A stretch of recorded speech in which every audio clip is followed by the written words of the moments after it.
toughest ticket in town as their fans have rallied around the Mets. The box office absolutely jammed earlier today. A sellout crowd on hand. The Mets have packed some luggage, anticipating more games to play.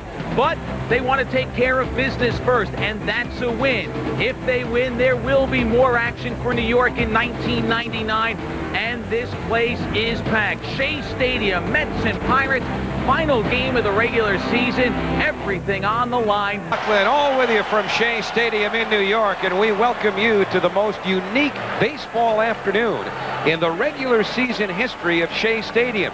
It has never happened before since this ballpark opened in 1964 that the Mets have reached the final day of the season with a home game that will determine whether or not they play any further. And keep in mind the permutations as well. We're also preoccupied now because the Mets are tied with the Reds with what Cincinnati's going to do in their game against Milwaukee. But remember this, the Dodgers play at Houston about an hour and a half before that game starts in Milwaukee. If the Dodgers beat the Astros and the Mets win here, it doesn't matter what happens to the Cincinnati Reds, the Mets automatically go to the playoffs. Because if the Reds were to win as well as the Mets, well, that would mean that there would be a three-way tie between the Astros, Reds, and Mets, with the Mets automatically getting in while the Astros and Reds settle the Central Division. And, of course, then the Mets would have the chance to beat Cincinnati by a game if the Reds lose. So, Ralph, this has all kinds of dramatic implications today. Well, it's certainly a perfect day for this kind of a game, and the Mets are ready for it, and they're down to the last chance. And don't forget that yesterday was history, tomorrow is a mystery, and today is the day. Well, 3 more weeks at Shea would make everybody around the ball club happy, because that takes them right into the World Series. And the umpires this afternoon brought to you by clickandsettle.com. The veteran Bruce Fleming, and it's a good thing to have a guy with his experience behind the plate today. Fleming goes back to 1971 in the National League. Andy Fletcher at first, Mark Hirschbeck at second, and Jeff Nelson, the umpire, at third. When you talk about experience, Ralph, Orel Hershiser brings plenty of that to the mound as Al Martin steps in, and the first pitch this afternoon off the outside corner for ball 1. Martin, a cold hitter. He's 0 for his last 13. He's been struck out 7 times in those 13 at-bats. And Hershiser throws a single that Martin pounds foul.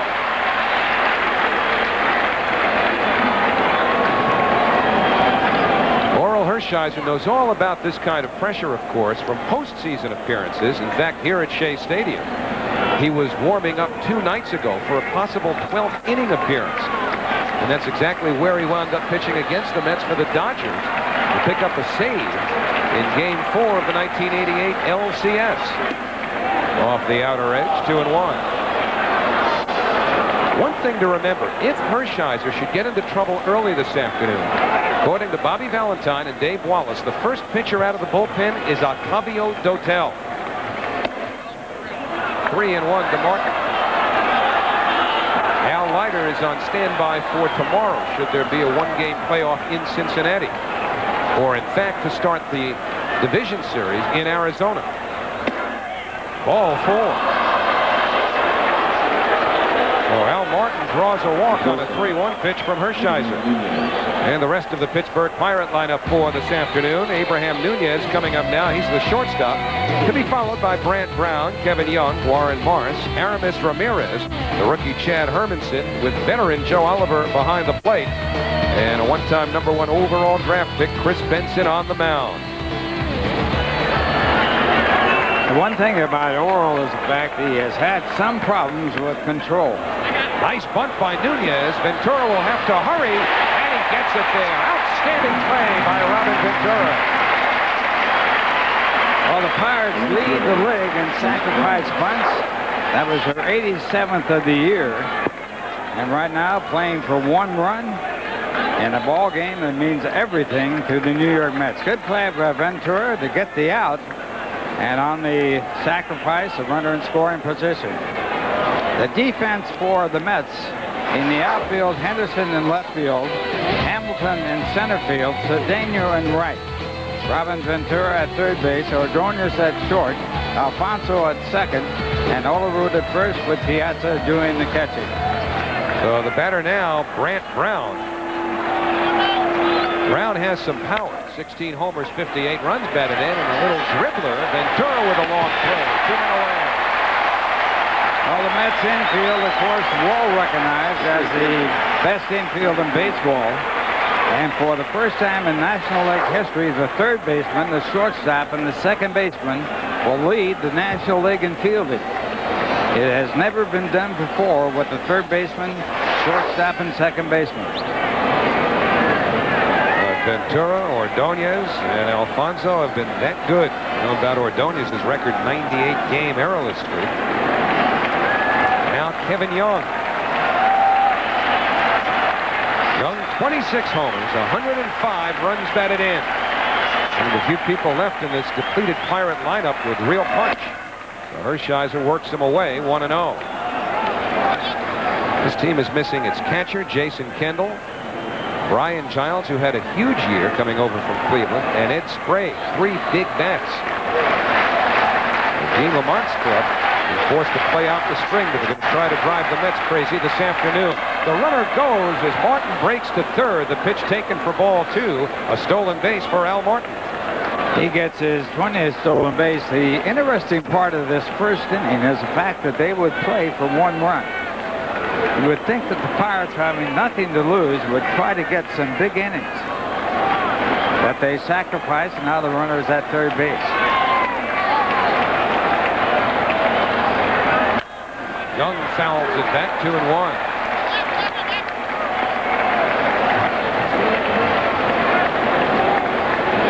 Young has handled Hershiser well in the past. Of course, Hershiser has the luxury of an open base here, but another good hitter, Warren Morris, on deck.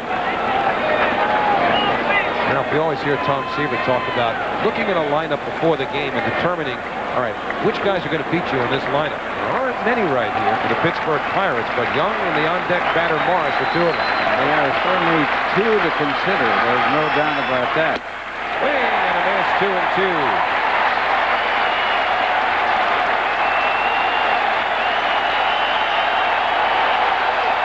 Here's the scouting report on Orel. Big game picture. Well, this is certainly a big game. He knows all the pressures of big games. And the question is there enough in the tank to carry him through 40 years? A little looper over short. It's going to drop in for a base hit, and the Pirates take the lead. Young with a big turn at first heads back. And so the Pirates, who played little ball in the inning trying to build a run, succeeded as Kevin Young brings in his 106th run of the year to give Pittsburgh a 1-0 edge. Well, most of these pressure games, big games, are won by blue hits or broken bat hits or whatever. Right there, a blue base hit to center field to give the Pirates a first run. Ball not hit hard, but hit off the handle and a base hit. Warren Morris with a line drive right at the second baseman, Edgardo Alfonso. And the side retired. But Hershiser, remember how he was dinked and dunked by the Braves a couple of nights ago, gives up an RBI single to Young, and here come the Mets. Leadoff man, and it came back to haunt him as Kevin Young drove him in with a single. So now the Mets, trailing 1-0, send up their regular lineup against right-hand pitching. Henderson, Alfonso, Olerud, Piazza, Ventura, Hamilton, Cedeno, Ordonez, Hershiser on an afternoon when nobody's concerned about playing the day game after the night game, not for the entire season riding on this one. And it doesn't figure to be easy for the Mets, Ralph, when you consider just how strong a rookie season young Kris Benson has had. He has finished 1-6 in this year, but he has won 11 games while losing 14. He's 1-1 against the Mets this year. And he leads all the rookie pitchers in the National League in earned run average and strikeouts with 136. He's tough. He has good stuff. And the Mets will have to battle hard against him. So it's Ricky Henderson, who's been going every day down the stretch as well and has only 4 hits in his last 22 at-bats.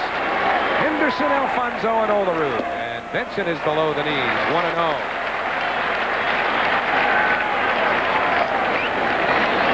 Even at the age of 40, Ricky's still stealing bases among the best in the league. He's tied for 7th with 37 stolen bases. The year after, he stole 60. 2 balls and no strikes to Henderson. The all-time stolen base leader by a big margin, and he's criticized for the fact that he doesn't run hard. all the time.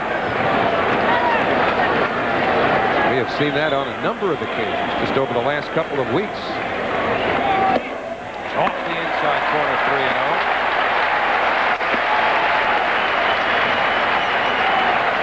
Playing in Atlanta, wound up going through a stop sign. Double play, which ended the game last week. But the Mets can obliterate those losses with a big afternoon today. A strike right at the knees. 3 balls, 1 strike.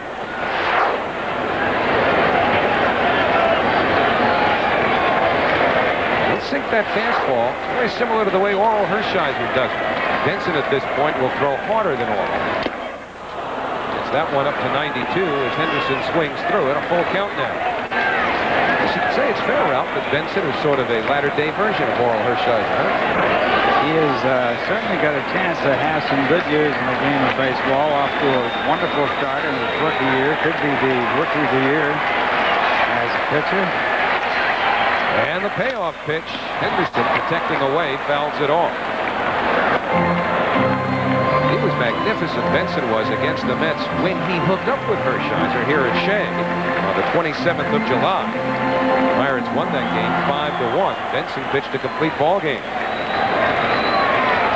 Mets also beat him back at Three Rivers Stadium this year. So it'll be a payoff pitch to Ricky Henderson. Fly ball to right center field. Chad Hermanson there along with Brown, and it's Brant Brown, the right fielder, to make the catch. Well, the defense was Brown in right field, Hermanson in center field, and Al Martin in left. In the infield, Young, Morris, Nunez at shortstop, and Ramirez at third. The catcher, Joe Oliver, the veteran, and the Mets now have their second batter up, and Alfonso. So Edgardo Alfonso, who needs 13 hits today to get to 200. So it's doubtful he'll reach the milestone, but he is in the top 10 in base hit producers in the National League with 187. That ties him for 8th. Going to keep the average over 300 for the season. He'll take a big-size collar if the Mets could get in here. And the breaking ball off the outside corner. 1 ball, 1 strike.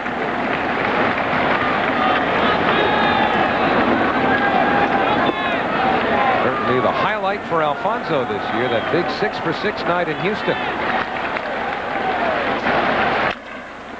Hold to the shortstop side and not handled by Nunez. See how they score it, but Alfonso's aboard.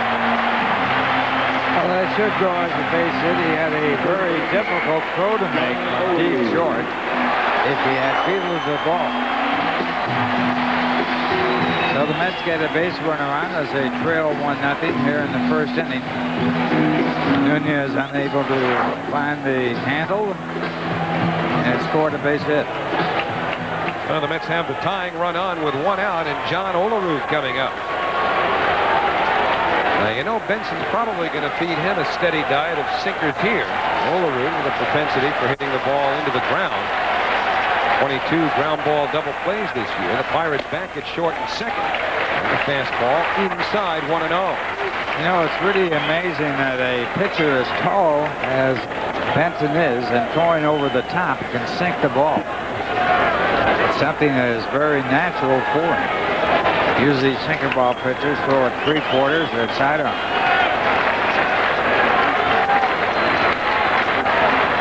And the 1-0 hit right field. Alfonso pulls in at second. The Mets have 2 on with 1 out, and here comes Mike Piazza.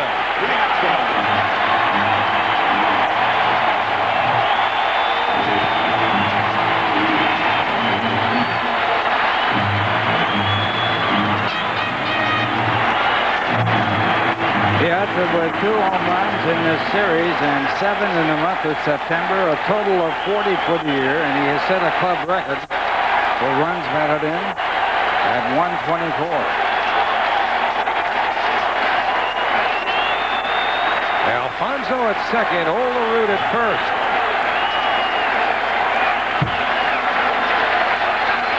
And Benson deal on the outside corner, 0-1. Throw him a slider. Piazza is 2 for 8 against Benson with a home run.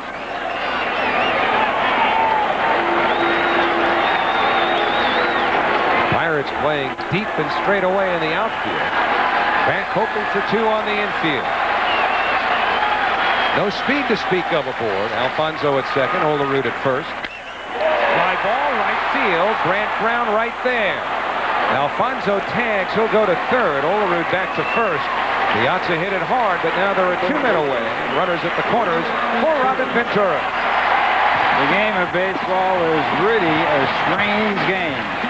The Pirates got their run on a blue base hit that was not hit hard, dropping in front of the outfielder. Piazza hits a drive to right, a line shot, and it's caught. There is no way in the world you can figure out this ball game or anyone else in any game, as that ball was hit hard, but not in the right place. So now it's Ventura, who has come back over the last 2 days, just as the Mets have, fighting out of a terrible slump with 4 for his last 9. Benson deal, breaking ball, 0-1. We've seen the fastball. That was the curve. Also the slider from Benson here in the first inning. Ventura with 3 hits and 7 at-bats against the right-hand pitcher and a home run. Playing a step to pull in the outfield. And Benson deals. Fly ball, well hit, right center. Grant Brown to the warning track, and he makes the catch. Piazza and Ventura made solid contact, but each time the ball found the glove of Grant Brown, who made all 3 putouts in the first inning. So at the end of 1, as the Mets leave 2, it's 1-0 Pittsburgh.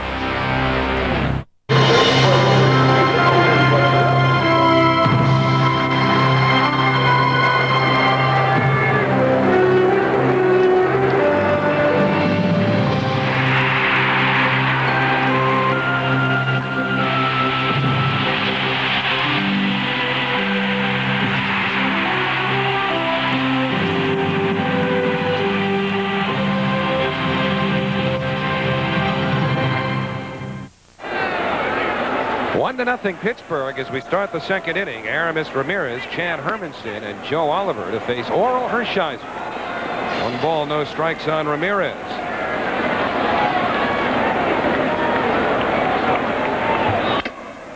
Fouled back off of Piazza. 1 ball, 1 strike. A couple of hard hit balls, one by Piazza, one by Ventura. Both fly ball outs, and the Mets left 2 aboard in the first inning.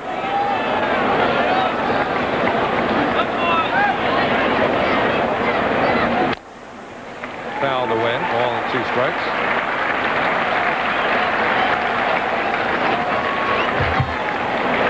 Orel Hershiser now pitching at the age of 41 to a hitter who is 21 years old.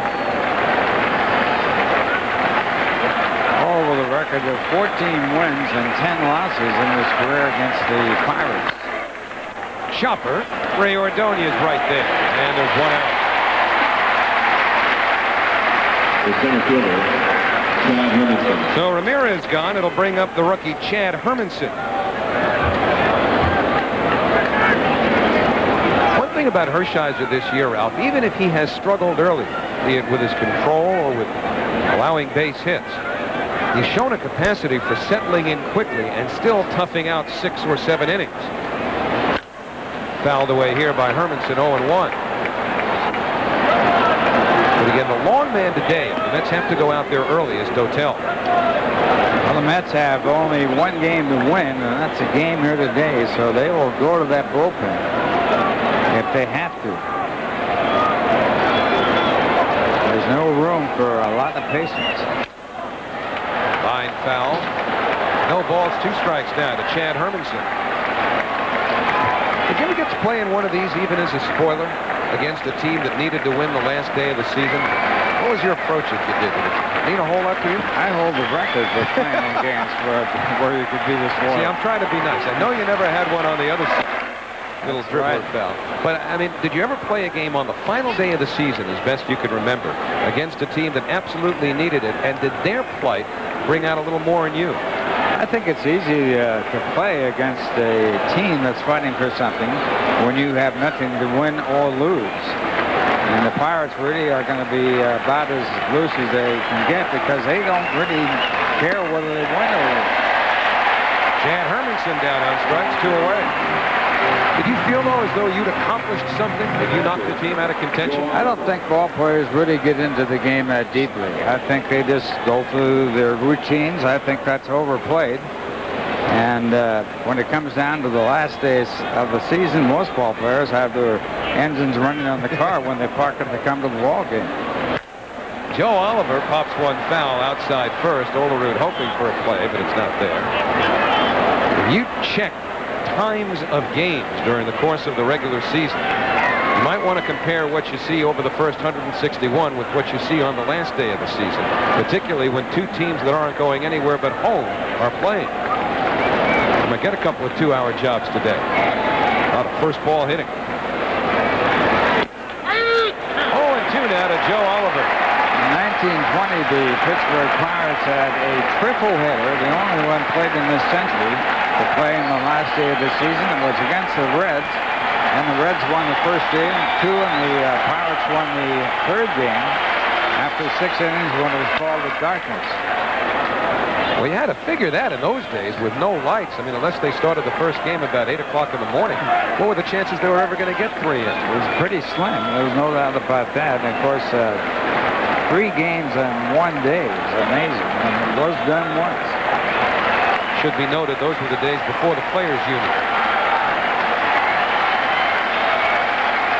And the 0-2 to Oliver inside.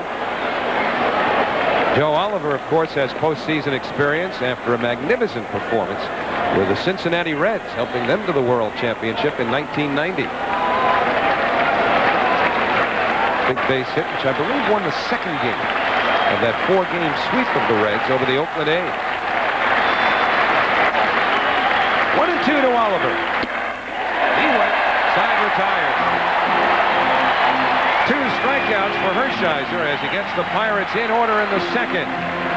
After 1.5, it's 1-0 Pittsburgh. Boots were humming well before game time. I got here about 10:30 this morning. And there were more people outside the ballpark than I'm accustomed to seeing. Probably if you were to come 5 times at that hour.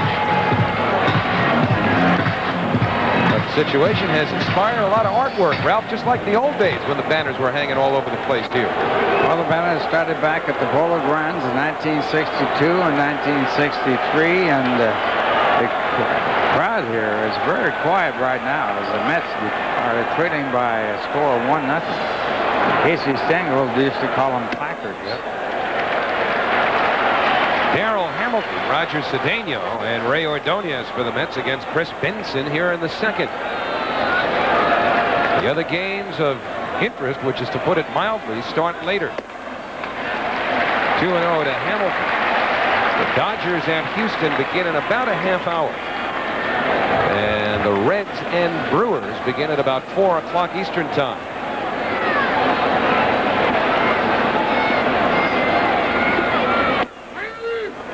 Fastball for a strike, 2-1.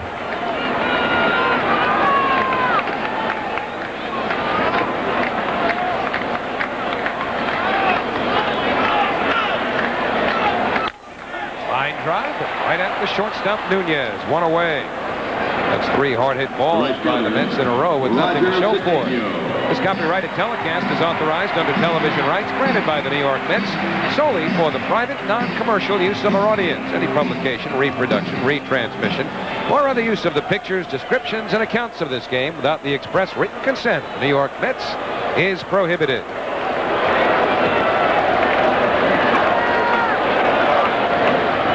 Roger Cedeno takes a breaking ball for a strike. You think this works in the Mets' favor, Ralph, playing before the Astros and the Reds have to play? I think so. I think to get the scoreboard clean when you're playing now and just think about the ball game and not about anything else. Kevin Young with an easy play. Cedeno's out, 2 men away. Of course, if the Mets can get ahead here, they'll put all kinds of pressure on the Astros, to a lesser extent the Astros, but to a huge extent the Cincinnati Reds. It's really not about the Astros so much at this point as far as the Mets are concerned. The game at hand is the one the Mets have to really concentrate on, and the thing you would like to see if you're one of the Mets players or a Mets fan is the Mets get out in front. And so far it has not happened that way. Ordonez pops one up. Shortstop Nunez makes the catch. Strong inning for Kris Benson as he gets the Mets in order. Kris Benson, the pitcher, behind in the count 0-1, to be followed by Al Martin and Abraham Nunez here in the third.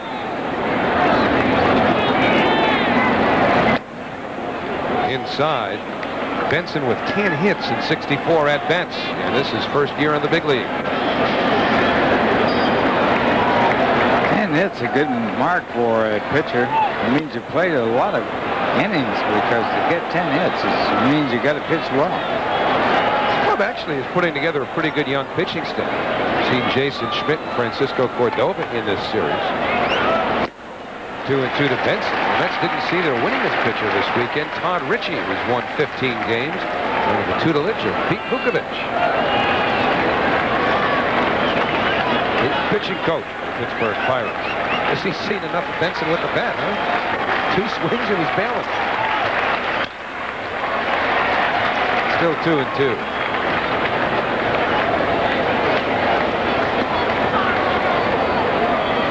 Walking that first batter, and it cost him a run back in the first inning. They settled in. He's retired 4 in a row. 2 of them on strikeouts. And the 2-2 pitch. Outside, ball 3. Hershiser, 2-2, threw him a slider. See if he challenges him with a fastball here with Al Martin on deck. Payoff pitch. Inside, he walked the pitcher. Hershiser walked Martin to lead off the ball game. Martin came around to score, but this is the one that's got to really stick in Bobby Valentine and Dave Wallace's craw just a little bit. Walking the pitcher to lead off the inning.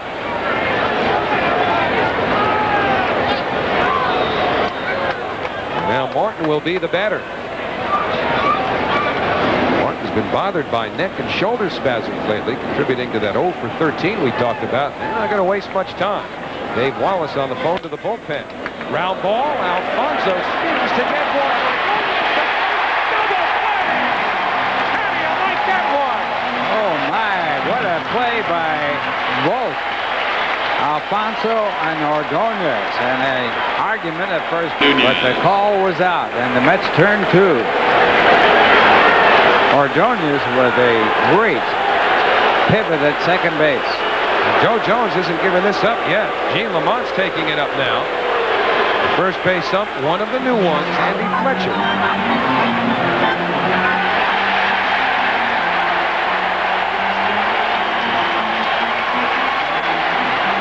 And Jones was just tossed by Bruce Fleming.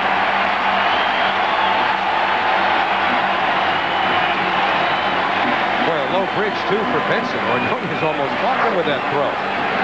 Wonderful job by both Alfonso and Ordonez. And the Pirates lose a first base goal. And maybe Jones has an earlier flight than everybody else. He got himself thrown out in the third inning. Bruce Fleming, the crew chief, the home plate ump, went down the line to continue the argument with Jones, and Fleming's the one who threw him out. Well, I don't know what he took out of his mouth to throw down on the ground, a show of disgust. It could have been gum.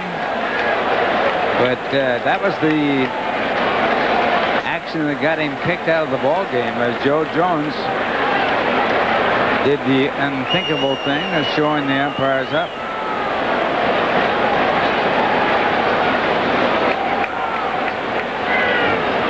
Olerud's got his foot on the bag. But from that angle, Pirates had a pretty good argument. Might have been just too close to call anyway. Looked like Martin had his foot on the bag just as the ball. Hey, there's a better angle. On the bag now, yep. I'll tell you what, from that shot, the Pirates did have an argument. Abraham Nunez fouls it away. 1 ball, 1 strike. The question is, they didn't win the argument, so the Mets got out all right.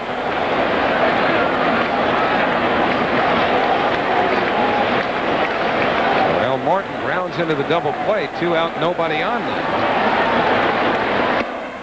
I guess it didn't take long for Dave Wallace to pick the phone up again and say, never mind. Octavio Dotel had gotten up, and then so did Gene Lamont to argue with the umpire. By the time Lamont sat down, so did Dotel. That's hit hard, a foul ball. Joe Jones probably figured that Nunez decided to take that shot right at Andy Fletcher with that line drive. Well, 2 balls, 2 strikes now.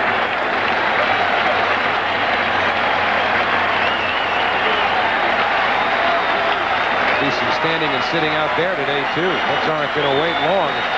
Hershiser or anyone else gets into trouble, as we've already seen.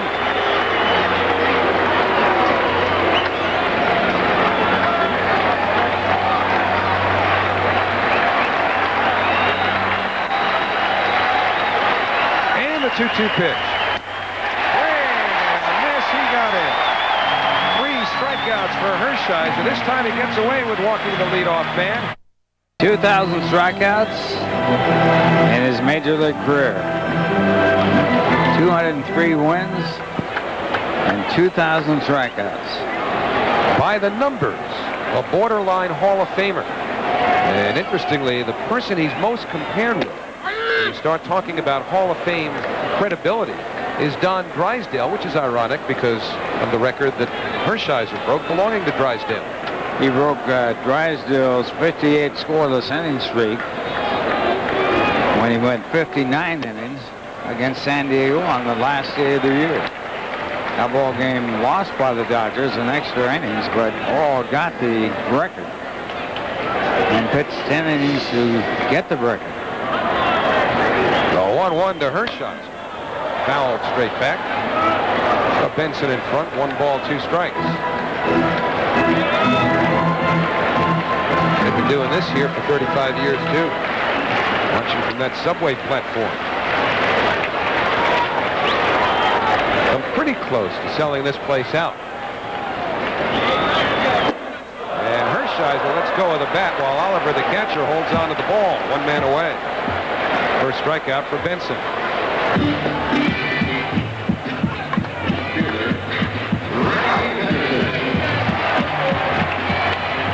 Benson goes to the curveball and gets the strikeout as Hershiser tries to get a piece of it by throwing the bat at the ball.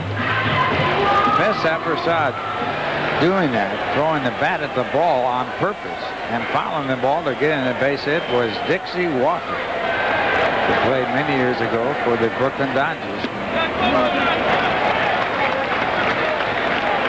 1-0 to Ricky Henderson, so he'd just throw it when he's full just to make contact. Try and make contact, yeah. And he would do it more than once in a blue moon, huh? Did it quite often. I saw him get several base hits that way. Breaking ball missed. 2-0 to Henderson. Will be followed by Edgardo Alfonzo. He flew out to right his first time up. Long fly ball to right field. That's where it winds up. Either in the bullpen or on those subway tracks. Although I don't think anybody's ever hit the subway tracks here. I hope not.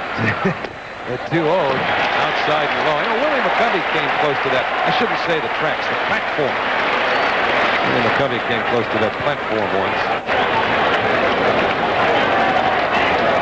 You're talking something serious when you get it even near those steps. Forget that. That's Robert Redford territory. 3-1 on Henderson.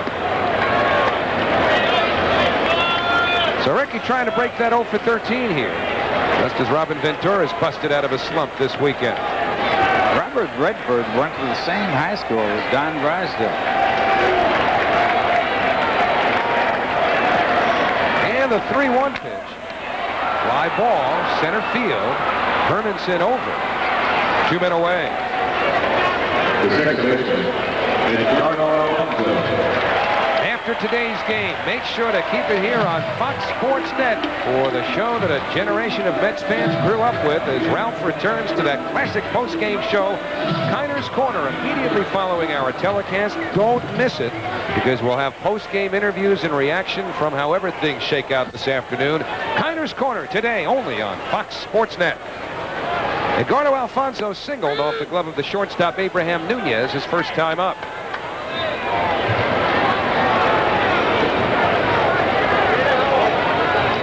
Fonzie now with 188 hits on the year. Yeah, he's a sense now to hit 300 unless this game goes 23 or 4 innings.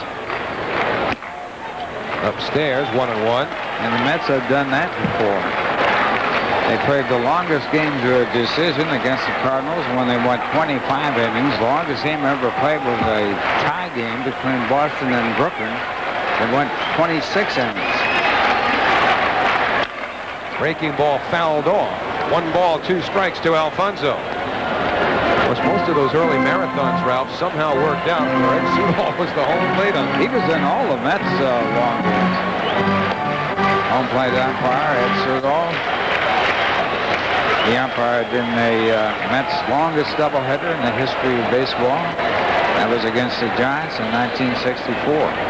1-2 to Alfonso. Fouled away again. Second game of the doubleheader went 7 hours and 23 minutes. 23 innings. Sell a few hot dogs that way. Before Kris Benson was even born. Right here, he's ahead of Alfonso. 1 ball, 2 strikes. And the pitch on the way. Outside, 2-2. Behind Alfonso, John Olerud. Pirates with a first inning run have the lead.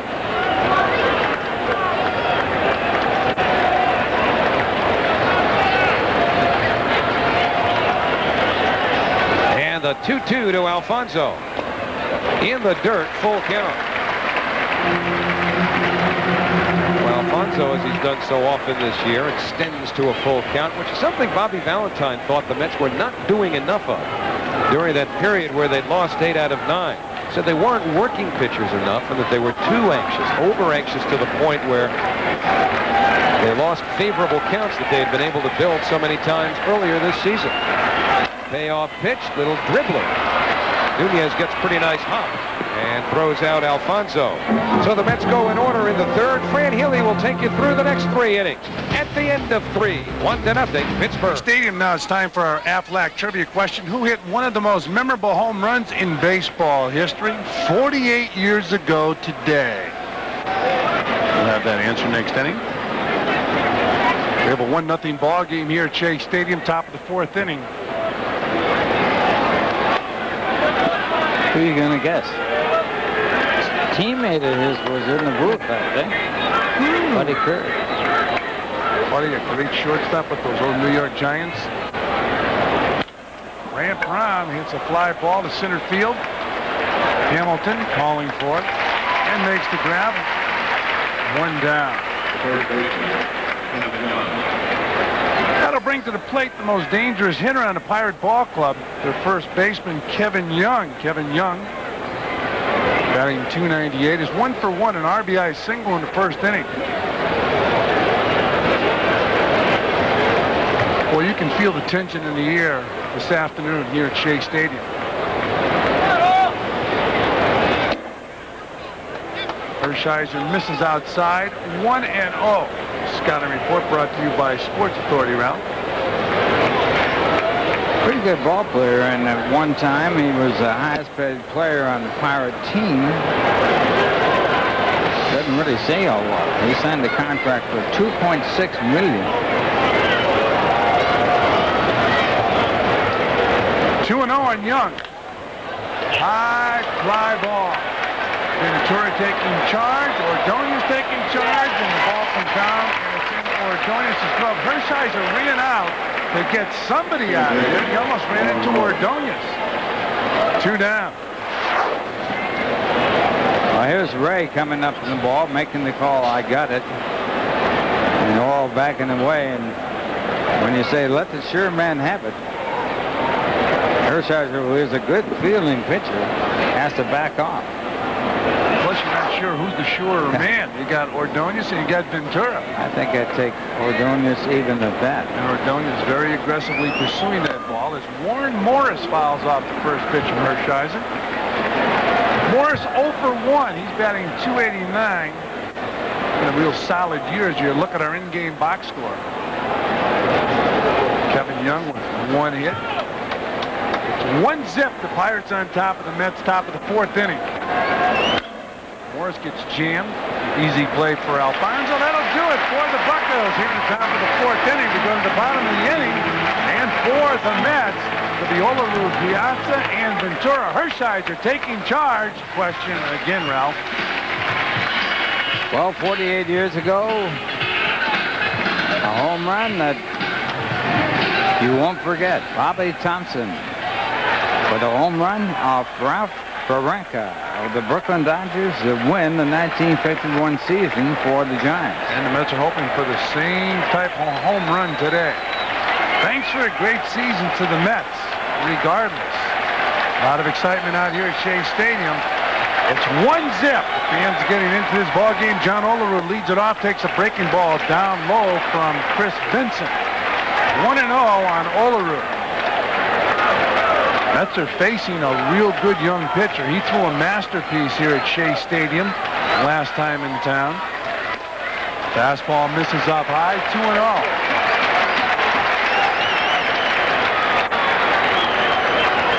Olerud, 19 home runs. Playing them straight up all the way around.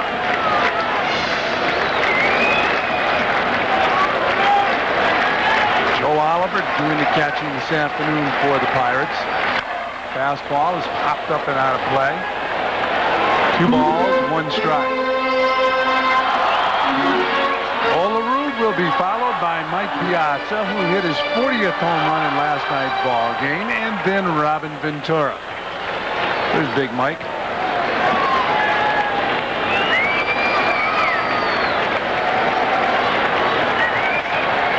And the 2-1 pitch to John Olerud. There's a ground ball. Nice play by Kevin Young. He throws it away into the net dugout. A huge break for the Mets. And once again, an error on Kevin Young.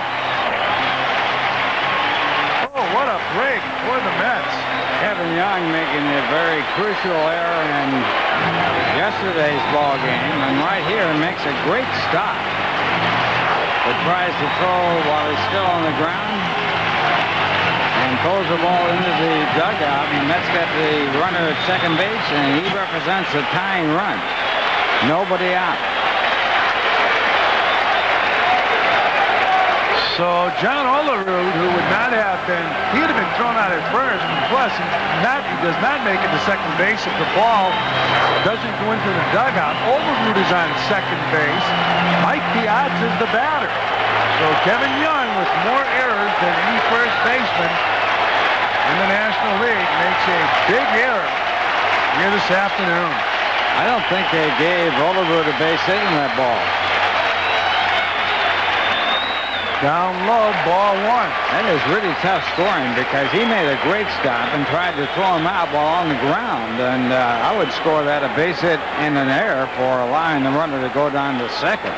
But certainly a base hit. Well, Kevin Young just made his 23rd error of the season. That's a lot for a first baseman. Wow. That's got to capitalize on the error. Piazza looping the ball down the right field line, foul. So the count now 1-1 on Mike Piazza. Take a look at our New York Life in-game box. Well, the Mets getting 2 hits in this ball game, and they both came in the first inning, but couldn't cash them in. And of course, the Pirates got a run in the first inning on a base hit by Kevin Young. And the 1-1 pitch, swung and missed. Mike Piazza swung at that ball, Ralph, like while he was swinging, he was saying this is a mistake. Yeah, he didn't want to swing. He started to swing and couldn't stop it. Pitch is up high, and he couldn't put the brakes on. So it's 1-2 on the Met catcher. Mets picking up Piazza last year, and a lot of different things happen in his ball club. He hits a drive to right field. Fran is there. He grabs it. Olerud tags. He gets to third base. So the Mets have the tying run 90 feet from home plate. We're in the bottom of the fourth inning here at Shea. Piazza with the sacrifice fly. The Mets trailing 1-0. It should be a sacrifice fly, but it isn't really scored that way. At one time, there was no sacrifice fly rule, and there's not a whole lot of difference when you move a runner-up. I mean, it's like a sac fly, but it isn't. So Piazza in the dugout watching as Robin Ventura steps in. Swung on and missed. 0-1. Yeah, if you're going to give it when a guy's on third base, you might as well give it whenever you hit a fly ball and a runner tags and advances. The sacrifice fly rule has been in and out for several times. A while they played where there was no sac fly, where you get no time to bat when you fly out and score a run. Here's the 0-1 pitch of Ventura. Line drive right at Kevin Young. It's the second time Ventura hit the ball hard. The first time, the right fielder made a good play in the line drive. And another bad break for the Mets. So far, things have not come up right for the Mets as the runner has to hold the third. So 2 men are out now as take a look at that play with Olerud on third. Ball hit very hard right at Kevin Young. Up to Darryl Hamilton. Takes down and in. Well, I'll tell you, that's the ball catchers have trouble with. You get a little seal on that ball, but Oliver was able to catch it. Fastball and hard to catch when that ball comes at you close to 90 miles an hour when it's that low and inside. Inside at that left-handed hitter. Benson working from the stretch, the 1-0 pitch. Outside. 2 balls and no strikes.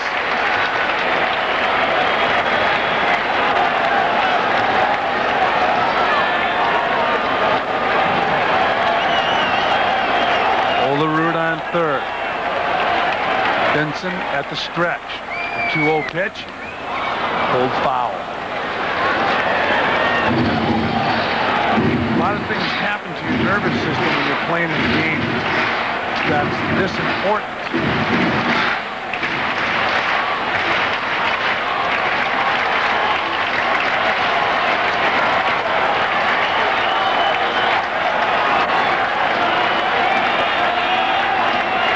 And the 2-1 pitch. Base hit. Tie ball game. Hamilton at the second base with a double.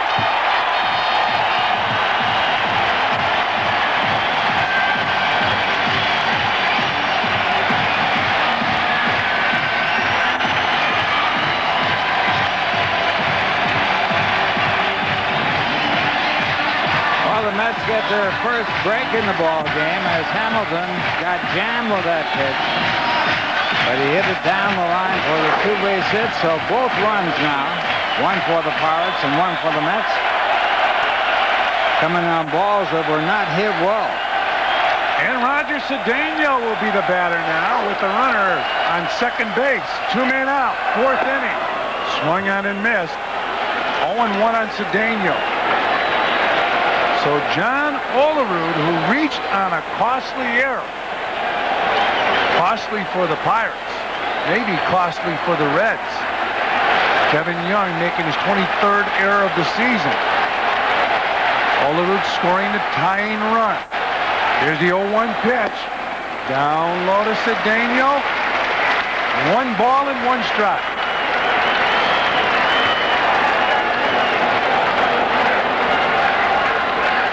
It's been a while since a game of this significance was played on the last day of the season here in New York in baseball. Probably have to go back to the 70s with the Yankees and the Red Sox. Remember they had that playoff game in 1978? That was the Bucky Dent home run. Mm-hmm. Mike Torres, the pitcher. Can't think of a game meant significant late in the season, the last day of the season, I should say. 1-1 on Cedeno. There's a strike. In fact, Rick Waits, who is now with the Major League club since the minor league season ended, pitched in that ball game for Cleveland. Bobby Valentine is focused on this baby right here. It's 1-2 on Roger Cedeno.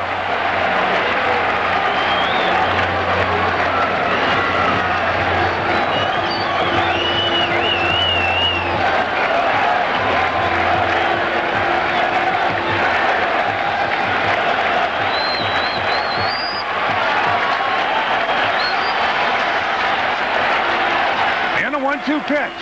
Fouled off.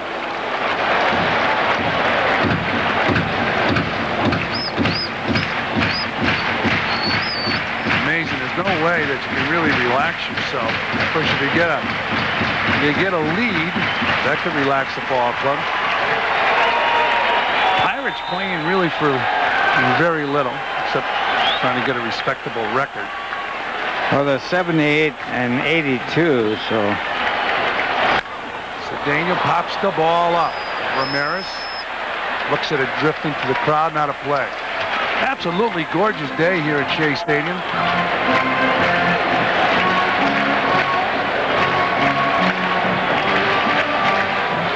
Huge crowd on hand. I know one thing, Ralph, when I was a kid, when I thought of postseason play, I thought of New York City.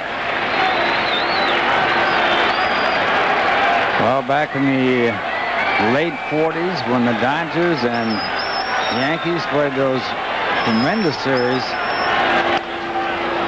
Fouled off. They were played in the daytime, and it was really something to see, to go out there. Usually wonderful weather, autumn in the air, and some great ball games between the Dodgers playing for Brooklyn and the New York Yankees. Well, the Dodgers and the Astros are underway in the Dome in Houston.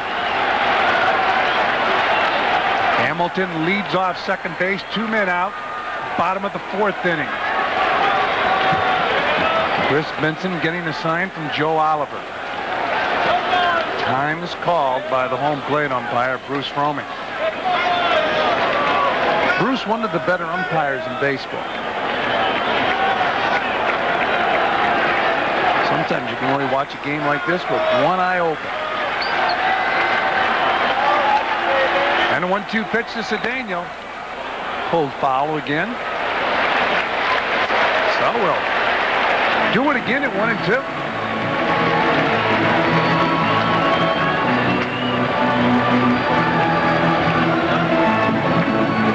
Back in 1947, Bill Bevins was working on the no-hit, no-run game in the World Series, and Cookie Labaghetto got a double off the wall in right field and won the game for the Dodgers. I remember that one well.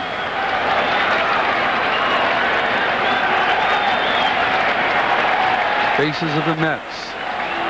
Pitch to Cedeno. Fouled off again. 1 ball, 2 strikes. Todd Pratt looking on. Boy, down on the field and in the clubhouses before the ball game, you could feel the anxiety. Kenny Rogers, who pitched a masterpiece on Friday, looking on here on Sunday. And the 1-2 pitch again. There's a high fly ball. Center field. Martin coming over, cutting off the center fielder, and making the grab. But the Mets have tied this ball game up. Darryl Hamilton with a key double. And after 4, we're a lot of Jeeps in the parking lot here at Shea Stadium because we have a full house for the final game of the 1999 regular season.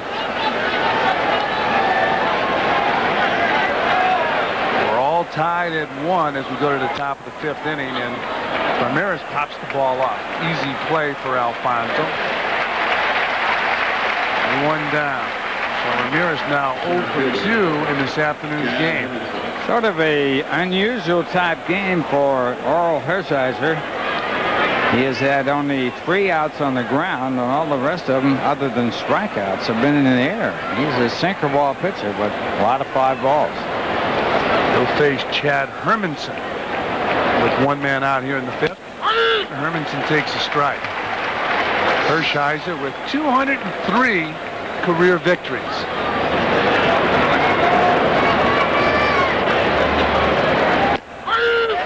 On the money, 0-2. The 2nd year in a row, the Mets reach the last scheduled day of the season with their playoff situation still uncertain.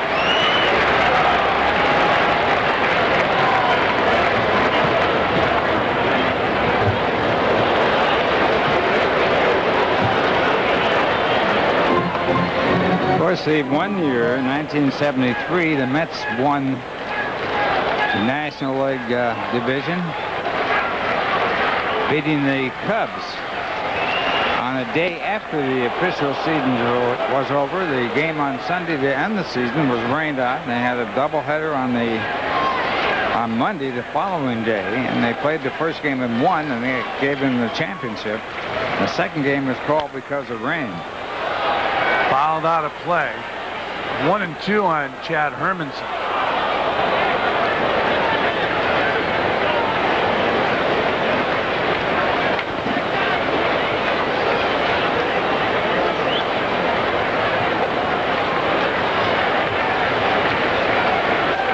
Signs here at Shea Stadium. Hershiser with this pitch will have 51. Swung in and missed. Hermanson goes down. 2 men out. Now let's take a look at our Delta Airlines upcoming schedule. Well, they play out tomorrow if the Mets win and Cincinnati wins their ball game. Mets will leave here somewhere around 7 o'clock and go down to Cincinnati. And then if they win that playoff game, if they do play and win, they go on to Arizona. Play the Diamondbacks. It's 1-0 now on Joe Oliver. Fouled off. I guess we could also end up with a 3-way tie. And that would be good news for the Mets. That way they would win the wild card. It's a wild situation. That's why they call it the wild card. I mean, imagine the Reds in Houston would have to play off and the Mets go into the playoffs. It's like getting a bye.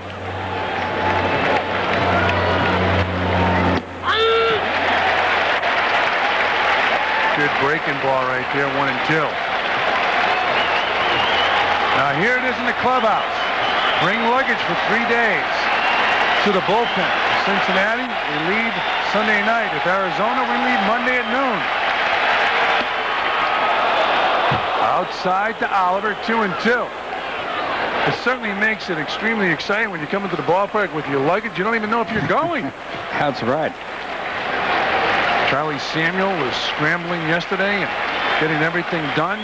Again this morning, now it's 2-2 on Joe Oliver. He was trying to find an airplane that they could fly on. That was one of the problems. They couldn't get a charter airplane. And he got Continental Airlines, so they're ready to go if they have to go anyplace.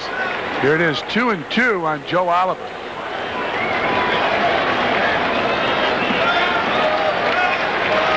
Two balls, 2 strikes.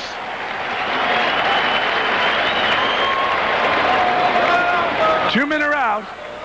We're all tied at 1.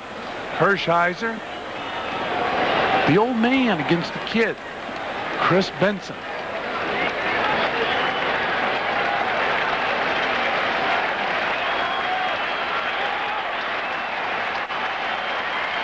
And the 2-2 pitch. Foul out of play. So we'll re-rack, do it again at 2-2. How about Mark McGwire? Unbelievable. I'm going to give it to a home run hitter. Number 65 today. 10th on the all-time home run list. And Vladimir Guerrero had his 42nd, and he's a young man, too. He's a baby. 2 balls, 2 strikes. Hershiser to Oliver. Outside. 3-2.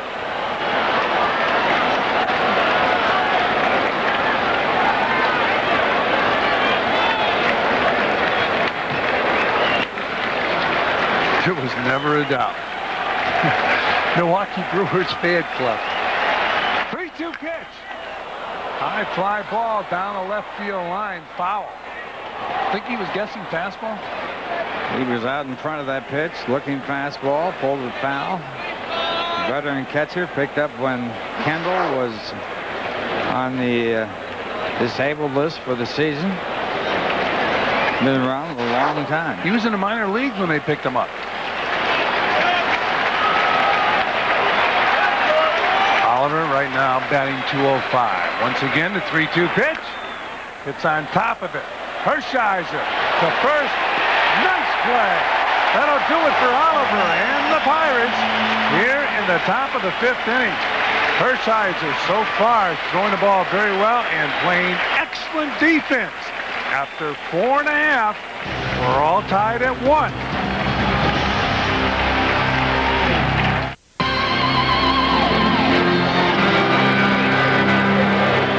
Look at Shea Stadium on a gorgeous afternoon for a ball game.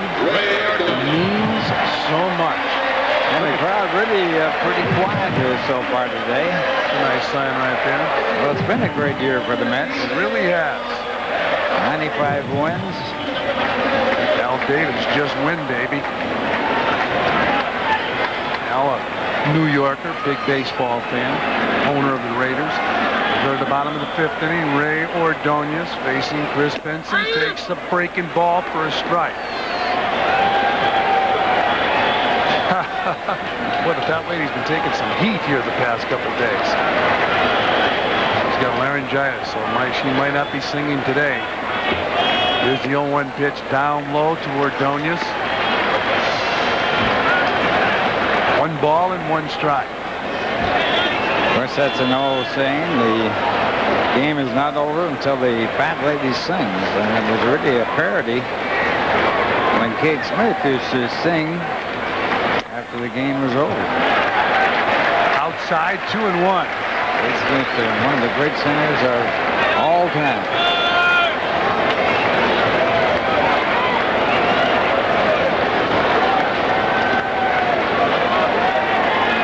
On Ordonez. He loves that pitch up there. He swings and misses 2-2. His best offensive years, Ralph. 60 RBIs. That's a real good year for a shortstop. He's done a wonderful job, and of course in the field he's been just amazing. It's 2-2 on Ordonez. Nobody out. Breaking ball. He pops it up. Left center field. For the Mets. So Al Martin and Chad Hermanson with lack of communication, and the Mets have a runner on second base with nobody out. Boy, if Cincinnati's watching this game, huh? What do you think they're thinking? They got to be a little apprehensive. A big break for the Mets. A fly ball, really a routine play. But the left fielder and center fielder have a Alphonse Gaston act out there, and a ball drops in for a 2-base hit. Ordonez, seeing the ball drop in, now turns the burners on and goes down to second base. And that's the reason why you run every ball out. Hershiser fouls the ball off. 0-1 on the Met pitcher. Doesn't happen often, but you've got to go down. Scored a double for Ray Ordonez.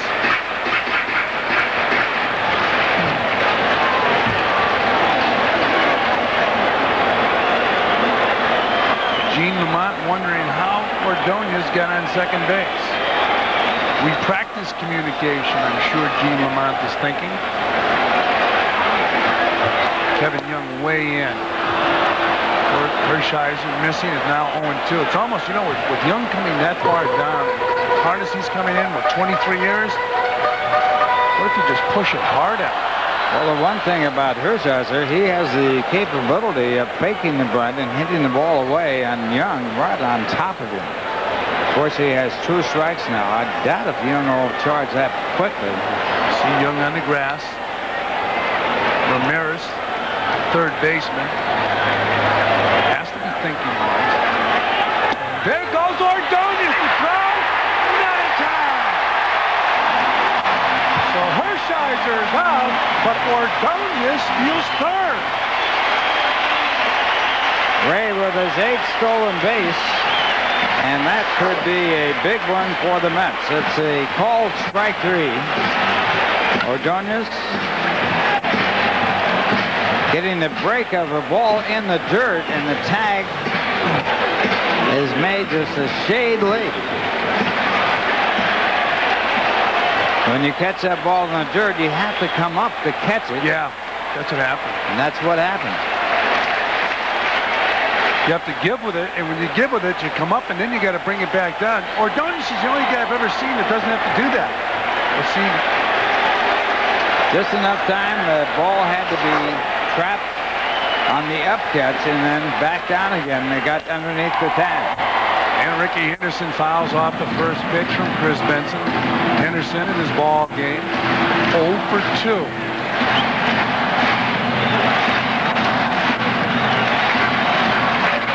Ventura talking to Hershiser about the bunt or lack of. But Ordonez hustling to third. That makes Gene Lamont bring the infield in with only 1 out and a runner on third. And there's a line drive right at the shortstop, Nunez. The ball was not hit that hard. It was jammed with a pitch, but it was right at the shortstop. Bases loaded double by Darryl Ward made the Houston score 4-zip. They're on top of the Dodgers. Right here, the soft line drive right at the shortstop. Nunez, who makes the catch, and the runner has to hold at third base. That brings to the plate Edgardo Alfonzo. Alfonzo 1 for 2. He had the infield hit, and he grounded out to short. With 2 outs, this is a huge at bat with the runner on third. Oliver keeping the ball in front of him. Ordonez holding his ground. Good job by Oliver making that play on the ball in the dirt. They say the toughest situation for a hitter in baseball when you're batting with the runner on third base and 2 outs. One of the toughest.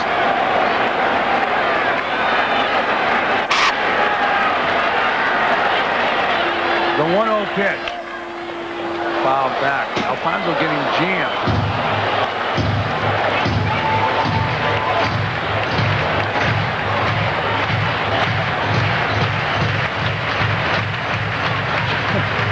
All kinds of signs out here today.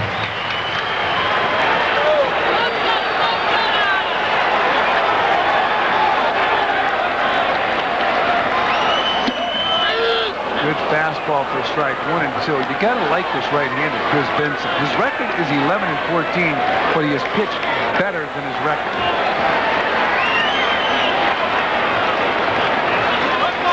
He struck out 136 this season coming into today's action. Most by a Pittsburgh rookie since 1935. Here's the 1-2 pitch. Breaking ball misses off the plate. And his 11 wins are the most by a rookie since 1987. We talked about the game he pitched here at Shea Stadium last time the Buckos were in town. It was a very, very good game. So 2 balls and 2 strikes.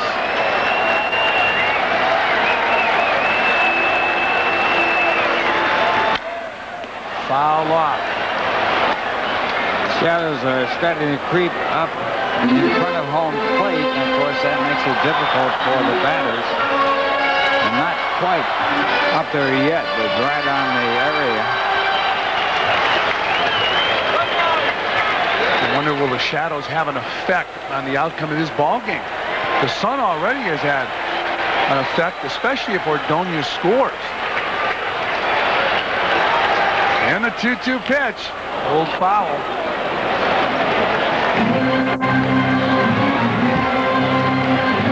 Mets took advantage of a miscue on the part of the Buccos in the 4th inning. John Olerud reached first base, advanced to second on a throw by Kevin Young that went into the dugout.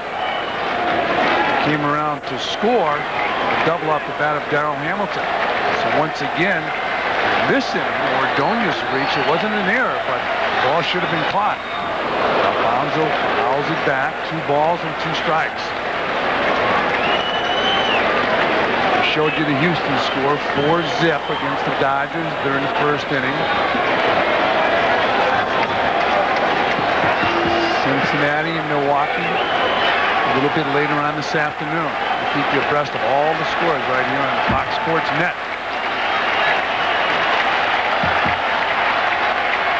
2-2 pitch. 3-2. On deck, John Olerud.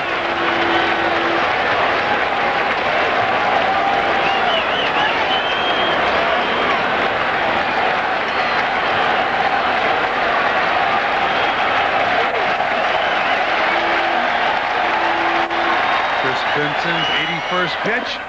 Misses outside. Took a chance with a slider to Alfonso. Now he's going to have to pitch to the left-handed swinging John Olerud. So the Mets have runners on 1st and 3rd, and pitching coach Pete Vukovich on his way out to the mound. That was the first walk issued by Benson in this game, and that pitch was really close.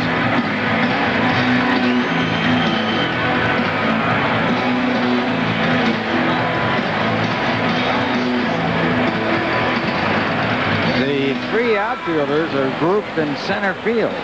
Probably talking about lack of communication. They're fighting a tough sun. It's a tough afternoon on the outfielders. The communication problem became very apparent when Ray Ordonez hit a fly ball left center field. Easy play for either Martin or the center fielder, Hermanson. Ball dropping in. So now you got Ordonez on 3rd, Alfonso on 1st, Olerud the batter. Martin went over to Hermanson and called Brant Brown over. So they took advantage of the opportunity when Pete Vukovich went out to talk to Kris Benson. So Olerud, 1 for 2, single, came around to score after reaching on an error. Breaking ball on the corner. 76-mile-per-hour curveball. Benson can get the fastball up there around 90. Also throws a slider and a changeup. Well-rounded young pitcher. There's the 1-2 pitch. There's the heater outside.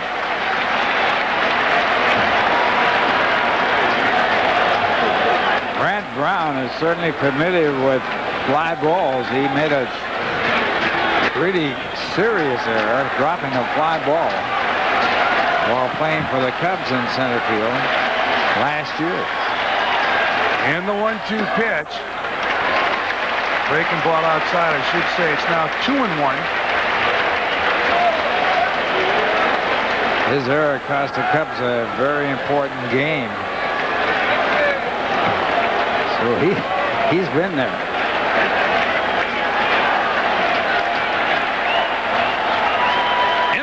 Pitch Olerud. It's a fly ball down the left field line. Martin in pursuit. Can't get to it.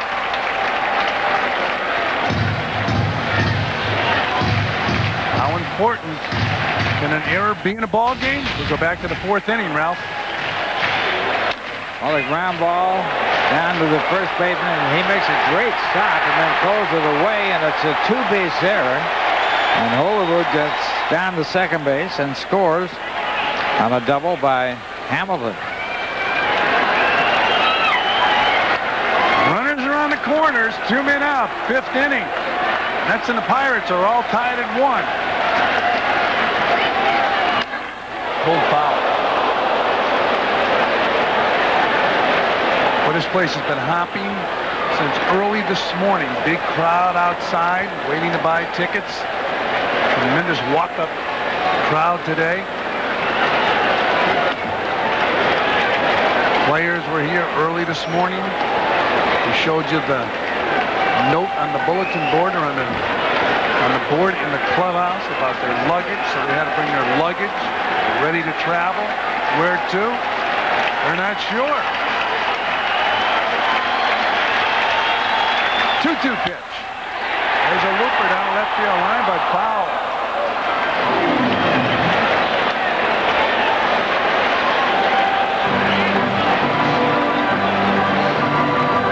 John with 96 runs batted in this year, and of course right now he's in a position to get probably the most important RBI that he could have this year.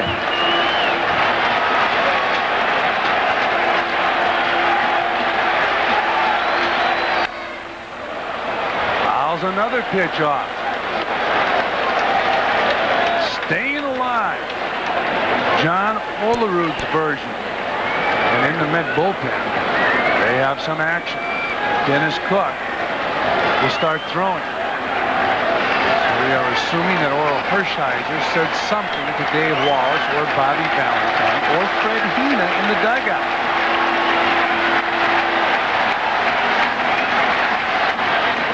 Bobby Valentine might figure, well, we've been in the dugout for a while. Let me get somebody loose just in case, because you've got no room for error in this ball game. Right now it's Benson against Olerud. Runners are on the corners, 2 out. 2-2 on Olerud. Down and in. 3-2. Alfonso walks down to second base, so now a base hit drives in 2. Piazza on deck. The fans are on their feet here at Shea.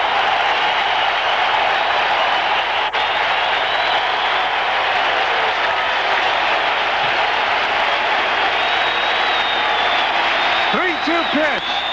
Line drive. Oh, right off Morris at second base. So the Mets strand 2. They fail to score. We're tied at 1 as we go to the 6th. Kris Benson leads it off for the Pirates. Top of the 6th inning. Fouls the first pitch back. And as we mentioned earlier, the shadows are now creeping out further. All tied at 1 here in the top of the 6th. The Pirates with 1 hit off Orel Hershiser. The Mets with 4 off Kris Benson. He gets jammed, fights the ball to the right side. Olerud flips to Hershiser. 1 down.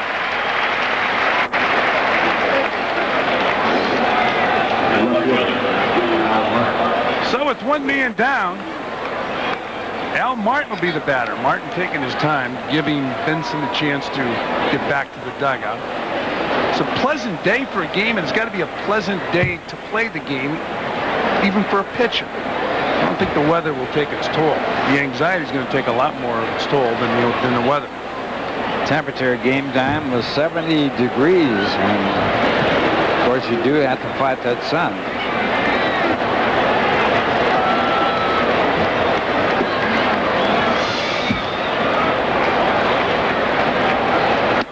Martin takes up high, ball 1.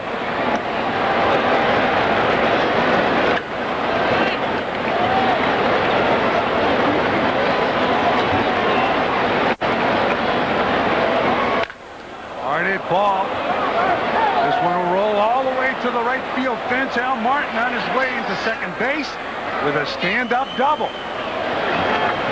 So Martin, who was 0 for 1 with a walk, scalded that ball in the right field.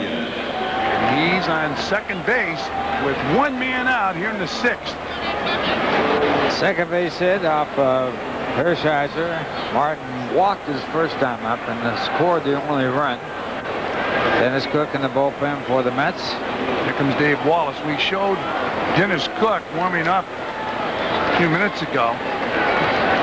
I'm not sure if Orel Hershiser said anything to Dave Wallace or to Bobby Valentine, but Cook got up and hooked. He's bringing him right in the ballgame. Got a left-hand batter up there, and so they're going to go to the left-hand pitcher. So Orel Hershiser out of the ballgame. Allowed only 2 hits and 5+ innings. He's been a winner throughout his career. 203 victories coming into today's action. Threw the ball very well. You knew Bobby was going to go to his bullpen in a hurry. Dennis Cook makes his way in, and it's our chance to give you an omni-point call to the bullpen. One of the, Richie Allen was one of the players that was on the corner a lot. He was an outstanding player and a hitter. One time I said, Richie, will you go on the show? And he says, well, I don't know. He says, that show takes about 25 minutes, and when they got back to the clubhouse, all the cold cuts are gone. Dennis Cook now will pitch to Abraham Munoz. Munoz batting with Al Martin on second base.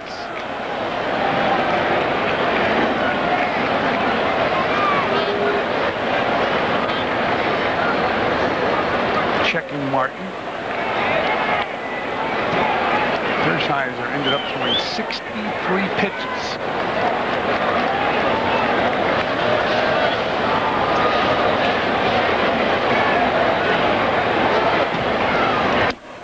Down low to Munoz, 1-0.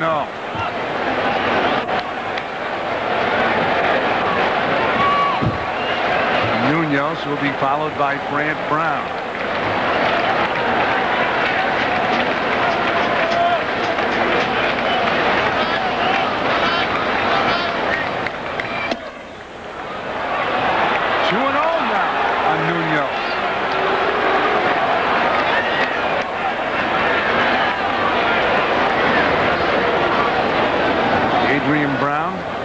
Deck is going to pinch hit for Brant Brown. Pat Mahomes in the bullpen. 2-0 on Munoz. There's a strike. 2 balls and 1 strike.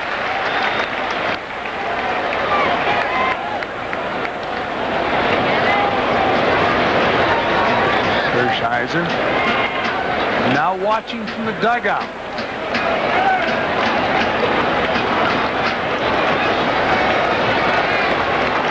Cook wanting another sign from Mike Piazza. And the 2-1 pitch. Foul off. 2 balls, 2 strikes.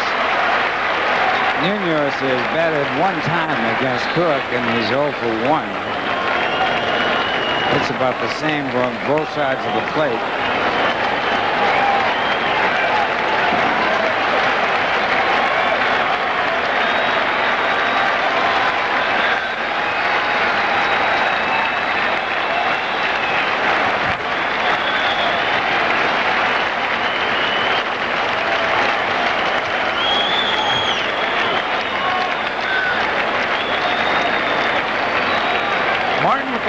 Second base. Now he's back in the bag.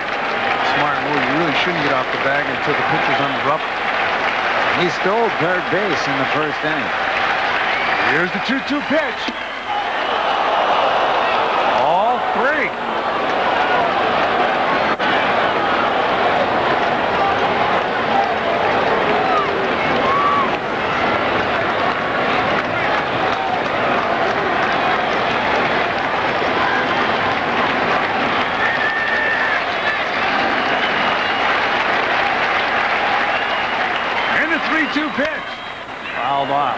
Last time out, Dennis Cook felt that he was getting squeezed and the brim of the cap made contact with the umpire, and he was suspended for a game.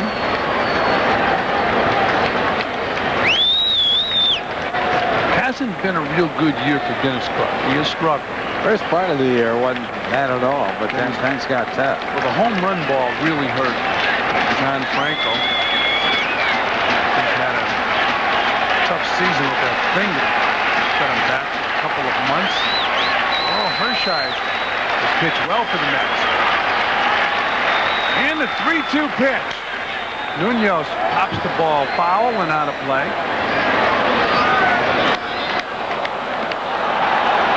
John Franco has been in baseball over 15 years. He has never been in the postseason game. Started his career with the Dodgers, and of course pitched for the Reds, and now the Mets. So he'd like to get in the postseason as well as all the others.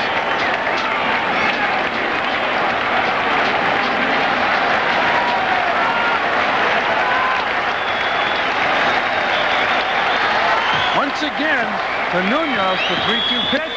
Swing! Down. 2 down.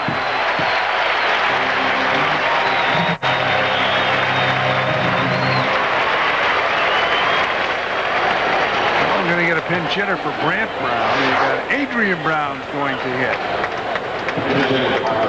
Number 13, Adrian Brown. Hershiser's reaction to the strikeout. And Cook gets that reaction right there as the Mets need one more out to get out of this jam.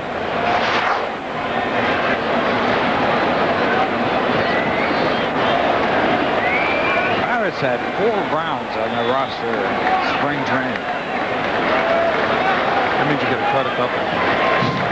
Hey, by the way, Adrian Brown is a pinch hitter batting .250. As an everyday player batting .271, 4 home runs, 17 RBIs. 2 men are out. Cook's first pitch to Brown is down low, ball 1. Following Brown, Kevin Young.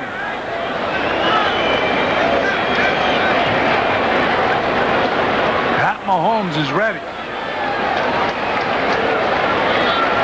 He pitched well out of that bullpen this year. Martin leading off second base. Foul off. Adrian Brown has had 1 at bat against Cook, and he's 0 for 1.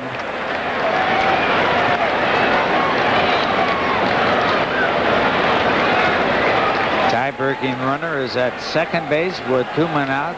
Mets have played. They have prepared since February for this game. Phenia called up from the minor leagues during the course of this season, looking on. And a 1-1 pitch. Fouled out of play. Fans will come to their feet. Shea Tate, Agbayani. They need some magic today.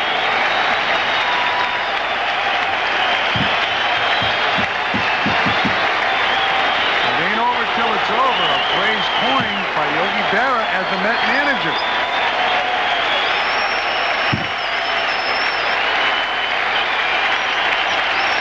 Doug McGraw, you gotta believe.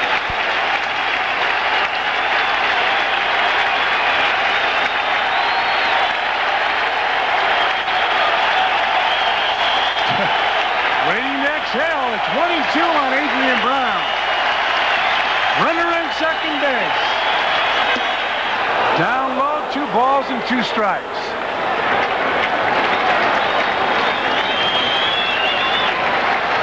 He's been through it all, hasn't he? World Series, playoffs, a lot of big games in his career. MVP of the World Series in 1988.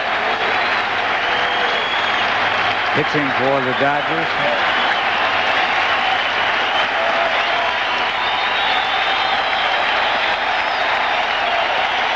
2 balls, 2 strikes. Adrian Brown, the batter. The pitch from Cook. Fouled off again.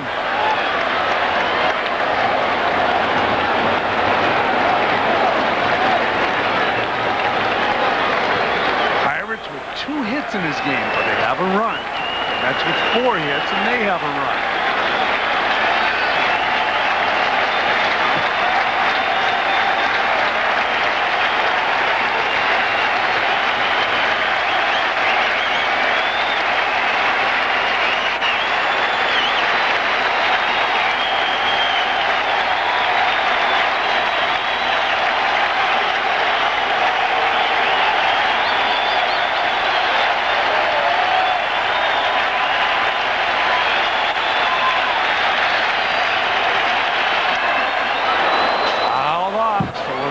Again at 2-2. Where the faces tell the story here at Shea Stadium. The players, the fans. Hershiser, 203 victories. Does he still have that fire in his belly? He certainly does. Tough at bat right here as Adrian Brown scores some good pitches.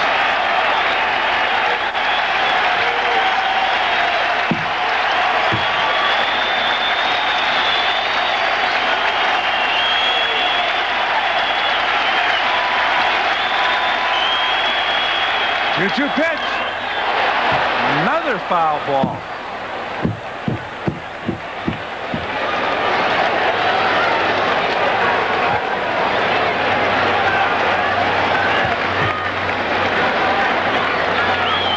Bobby Valentine decided to give Hershiser the ball today. He only allowed 2 hits. Left the ball game with the game tied at 1. One of those hits was a bleeder, a Blue Pigs hit that scored a run. The other was a well hit ball by Martin in this inning.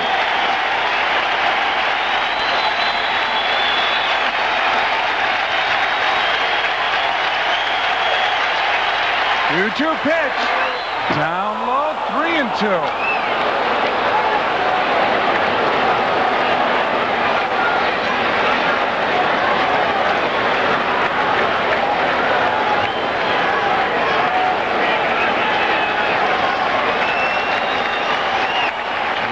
Steve Phillips with his son sitting on his lap.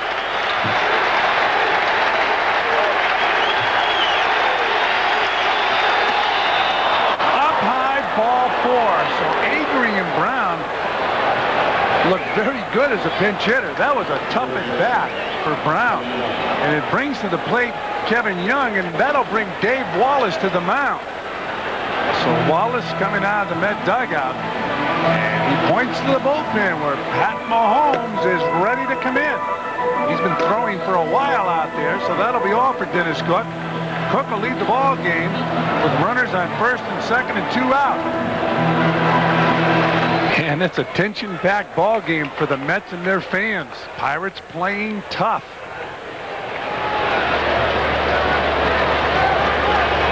Nothing a manager can do. Just put your best players out there. Stay out of their way. Pat Mahomes, 50 strikeouts, 63 in the 3rd innings.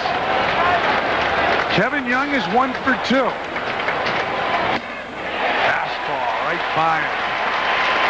No balls and 1 strike. Right now the shadow's a real advantage for the pitcher because the ball's coming out of bright sunlight and into those shadows, and then again sunlight right at home plate.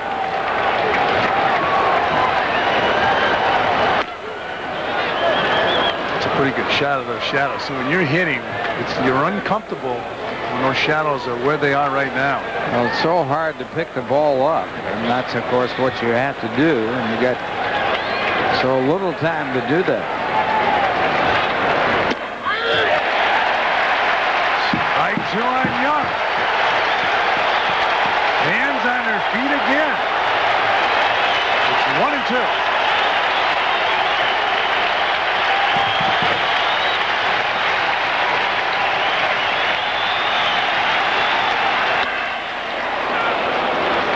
Two balls and 2 strikes.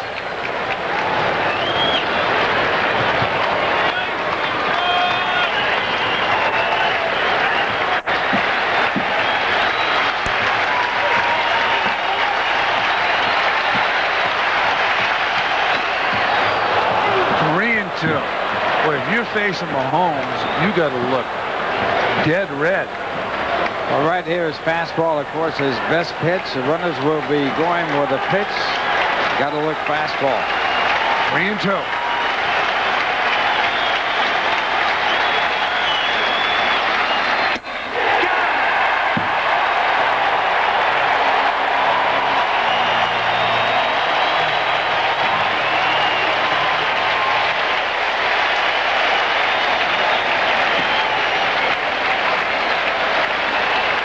We go to the bottom of the 6th. We're all tied. Oh, Pat Mahomes on in relief, doing the job again. And you're not out here. There's a lot of noise and a lot of excitement. Listen to this.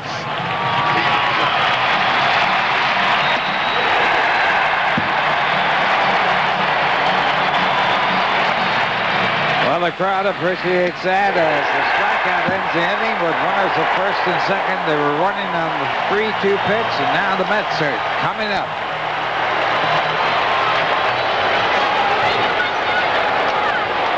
And Mike Piazza will lead it off. He's 0 for 2.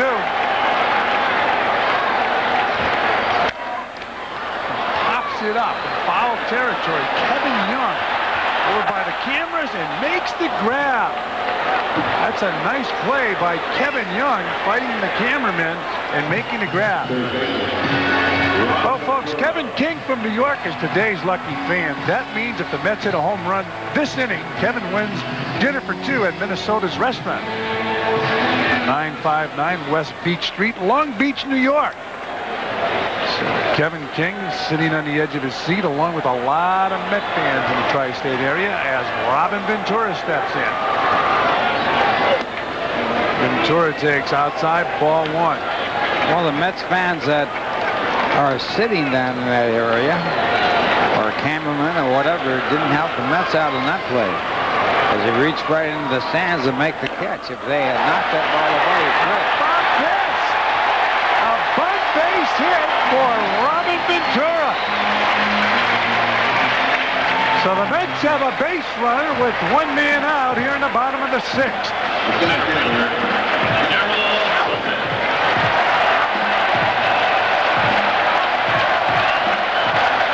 Ventura with a perfect bunt. And of course he's playing with a bad knee, but he's running fairly well right there as he comes up with a base hit. Now the Mets have the potential go-ahead run at first base with 1 out. By hook or by crook, the Mets are going to try and get this ball game. You got a home run hitter like Robin Ventura bunting for a base hit. The batter now, Darryl Hamilton. Hamilton with a big double in the 4th inning, driving in John Olerud. He hits a fly ball, shallow center field, drops his base hit. Hermanson getting the ball back in, and the Mets have runners on first and second with 1 man out. Hamilton with his second base hit. He drove in the Mets run back in the 4th inning. And he did not hit this ball well, but it certainly was in the right place. And now runners at first and second. Hits it right off the end of the bat and was not hit well enough to be caught.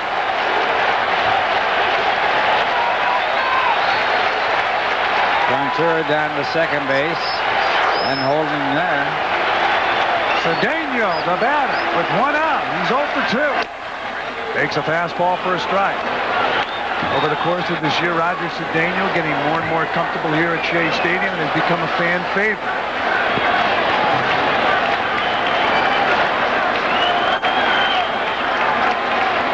Hamilton on first, Ventura on second.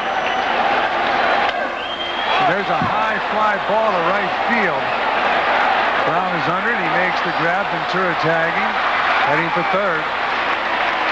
The Mets now have runners on first and third with 2 down here in the bottom of the 6th inning.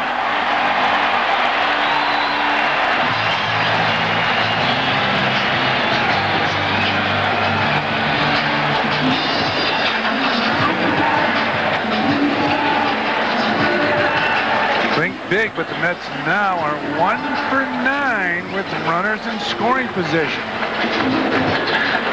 Munoz and Morris talking to the veteran catcher Joe Oliver and Kris Benson. Well, one thing about the Mets right here, they will go to a pinch hitter if Ordonez can keep the inning going. Ordonez at 60 RBIs. He's batting .259.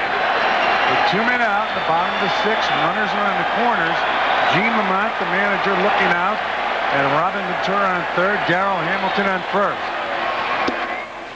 Down low, ball one.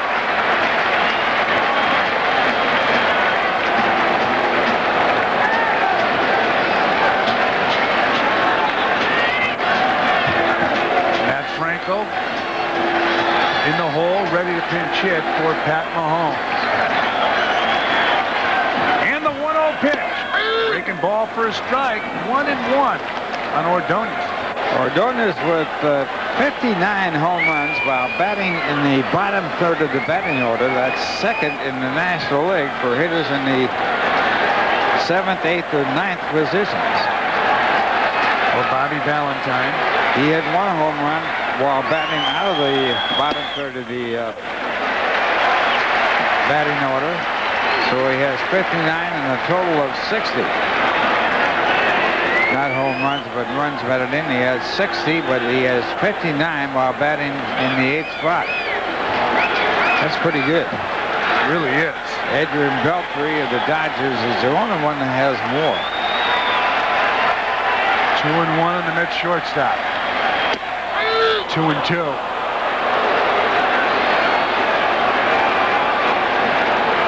For a while, it was automatic. Ray Ordonez would be pinch hit for in a situation like this, or later on in the ball game, where now Bobby Valentine has more confidence in Ordonez. Is that a rally tap? Outside, 3 balls and 2 strikes.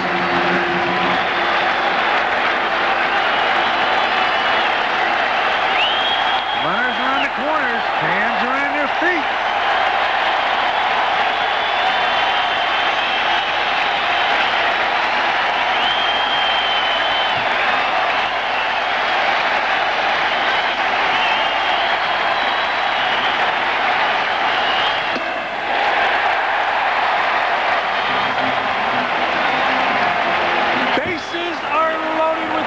As Ordonez walks. So Matt Franco, who got a huge hit against the Yankees in the Yankee-Mets series here at Shea Stadium, steps in as a pinch hitter. He's batting .241 as a pinch hitter, 1 home run, 11 RBIs.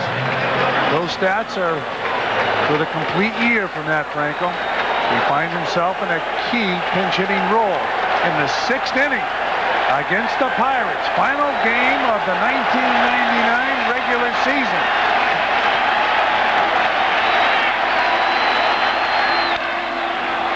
Pulls it foul. That was a good move by Benson and Joe Oliver. They didn't give him the fastball first pitch. This Pirate ball club many years ago had one of the premier pinch hitters, Smokey Burgess. He was really one of the best. Was a catcher and a left-hand batter, and really was a wonderful pinch hitter. And his theory was swing, swing, swing. That's what Matt Franco's been doing. Here's the 0-1 pitch. Another breaking ball. 1-1.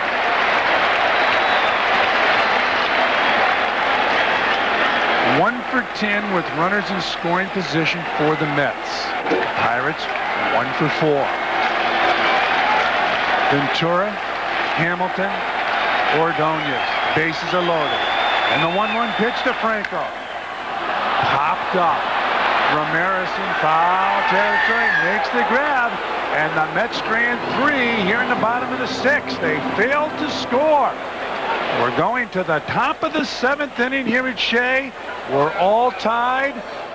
6 months of believing and still reason to believe. Rod Stewart once sang as Turk Wendell completes a 1-2-3 top of the 7th inning.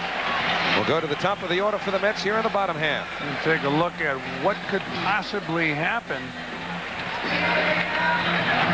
if the Mets win here today and Cincinnati wins their ball game. It's off to Cincinnati for the Mets. The Mets win, Reds win, and Astros win today.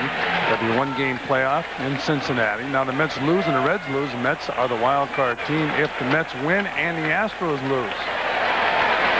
But again, right now, Houston leading the Dodgers 5-1. So here's Henderson, 0 for 3 in this game.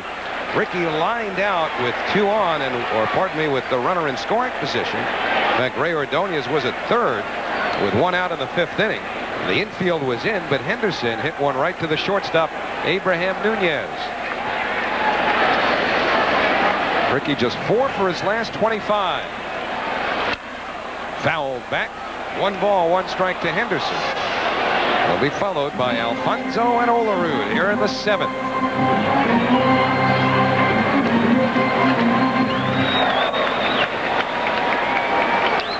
See what the Mets have done at the New York Life in-game box. They've out-hit the Pirates 6-2 this afternoon. And the 1-1 from Benson. Curveball drops in for a strike. Well, they're facing a real good right-hander. We talked about the outing he had last time he was in New York. He's got good stuff. He's pitching a whale of a ball game again today. Getting his breaking ball over, getting ahead, throwing good fastball strikes. Been taxed a lot more over the last 3 innings than he was the first 3. The 1-2 pitch. Henderson lines one the other way for a base hit.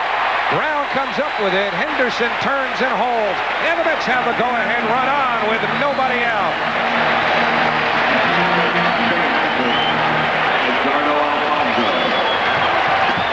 Looks like Henderson might have hurt his leg. I'm just tying his shoe, but here's that base hit. Fastball out over the plate, and Henderson hitting the ball hard. And he's on first base. When he ties his shoe, you got to be nervous. That means he's getting ready to run. A line drive in the right field. Looks like did he hurt his leg? Fred Heenan now out. Here's the reaction in the Met dugout to the base hit in right field. And now Fred Heenan is out there talking to Ricky Henderson.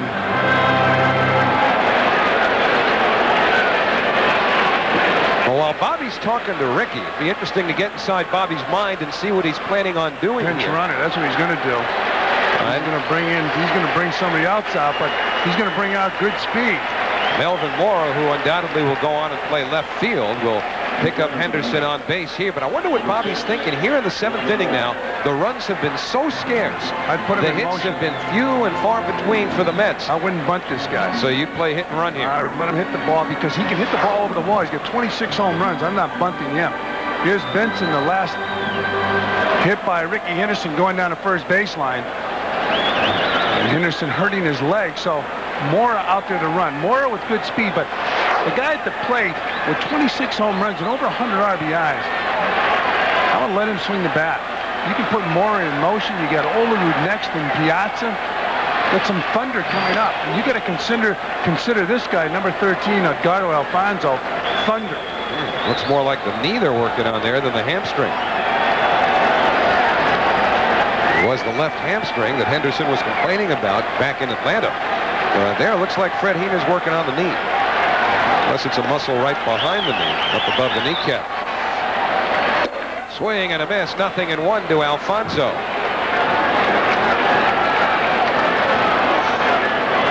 Well, in any event, Ricky out of this ball game. And whether he has any more baseball to play this year will depend on the results. Not only here, but in Milwaukee if they ever get started. Rain there.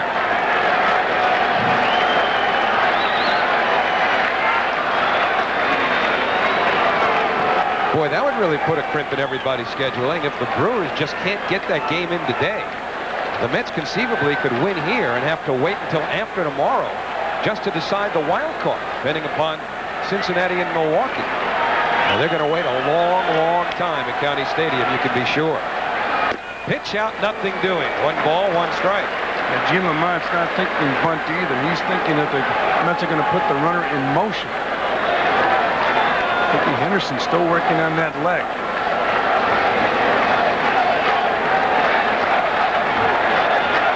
Well, the Met players on the bench coming out of their seats as quickly as the fans are now at this stage of the game and this point in the season. A lot of the fans still standing here. Alfonso called for time. Now Mora, whether he was bluffing or not, we don't know. But as Henderson called for time, Mora, who didn't pick that up from Alfonso, I should say Alfonso called for time. Mora took off a few steps as though he was trying to steal. He's not bluffing. He's going too far to bluff. See Morris starting to run and Benson stopping, so Morris stopped. So So now you wonder if Bobby Valentine would change his mind. I doubt it. If he's going to put him in motion, put him in motion with Alfonso with the bat in his hand. Would you be inclined to pitch out 1-1? Well, you could do that. Now, you know, Gene Lamont's thinking the same way. He just saw with the runners in motion, maybe I'll pitch out. Or will Bobby Valentine change his mind? I'm pitching out and putting my pitcher in a hole. 1 ball, 1 strike. Mora bluffs, doesn't go. The pitch taken outside, 2-1. That almost eliminates the chance for a pitch out here. And maybe Bobby's throwing the hit and run sign and down towards Cookie Rojas to relay to Alfonso and Mora now. See the pitch count, 112 pitches this afternoon. 74 of those pitches strikes. Pitched a nice ball game. See Bobby Valentine with his palms down to Cookie Rojas, like, we're not going to send more. Let's check it out. He's sending Mora. And Alfonso hits it in the air to right field. Mora's going to have to come back to the bag as Adrian Brown makes the catch. Well, Morris started running, but we had a shot at Bobby Valentine in the dugout, and he had his palms down, pointing out at Cookie Rojas, like, okay, everybody's going to stay where they are. So you've got Bobby's signs, because we've seen that before. Sure enough, he does that, and bang, the runner takes off. Not long ago, I forget who the runner was, but a Met runner appeared to have injured his leg. Fred Healy went out, talked to him. Bobby went out to talk to him. Pitch. Bobby made that same sign, like, just relax, don't go. At least that's how you would read into the hand motion. Takes off on the first pitch. When you steal the signs, a lot of times you try to steal them from the manager, although I'm told Bobby's signs are very tough to steal. But if you look at him, he's decoying. So here's Olerud. Slashing one foul the other way. Watch this. Watch Bobby Valentine. Now, this means just, you know, watch his palms down after he gives the sign, like, you know what, have him stay at first base. Yeah, that's it. Yeah, have him stay right.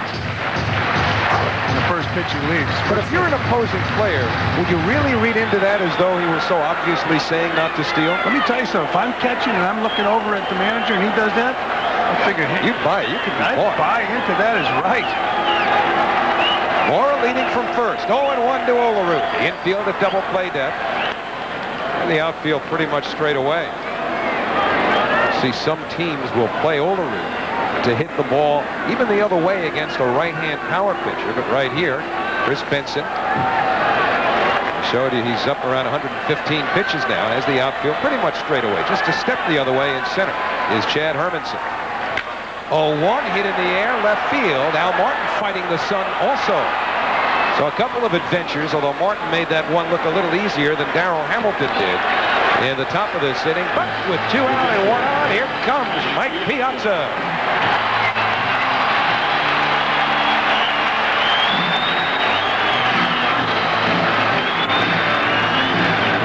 Well, a lot of fans right now, I'm sure, are thinking the same thing. Mike, you can justify every penny of that contract with one swing of the bat here. If there are 50,000 people in the ballpark, I wouldn't be surprised if 49,000 of them just thought about the same thing. One big fly here changed the complexion of this entire season for the Mets.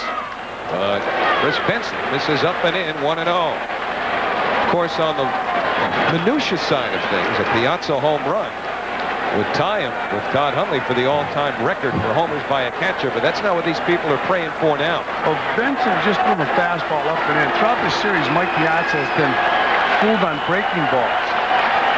The 1-0. Taken high. 2 balls, no strike. Showed him a fastball first pitch. Threw him a breaking ball right there, but it was a hanger. So 2-0 to Piazza.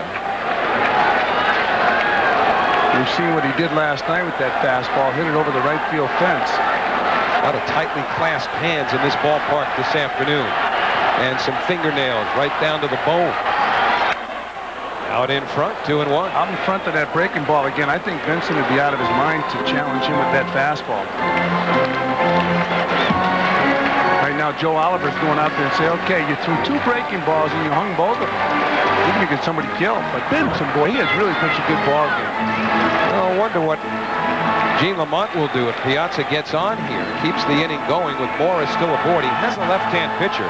Jason Christensen warming up with Ventura and Hamilton, left-handers, behind Piazza in the batting order. So this could be it for Benson. 2 balls, 1 strike, 2 out. 1-1 game. We're in the 7th. Mora at first. Benson deals. Swing and a foul tip.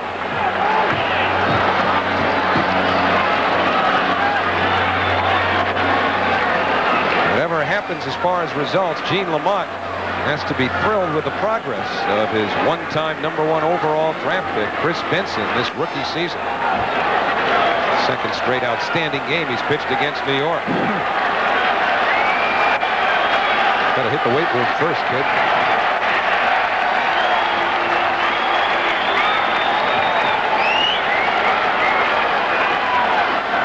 Elvin Mora is at first base running for Henderson. This is a good time right here to have Kris Benson, if you're the catcher, shake his head a lot. Put it in Mike's mind that it might be something other than the breaking ball. Mike, of course, has to sit on a fastball with 2 strikes. 2-2 swing and a miss. He got it. That's a good pitch right there. Getting Piazza to chase that fastball. So Benson blows it by Piazza. The leadoff single by Henderson, and nothing more from the Mets in the 7th. We head to the 8th, 1-1. Now let's go back and take a look at that strikeout by Kris Benson.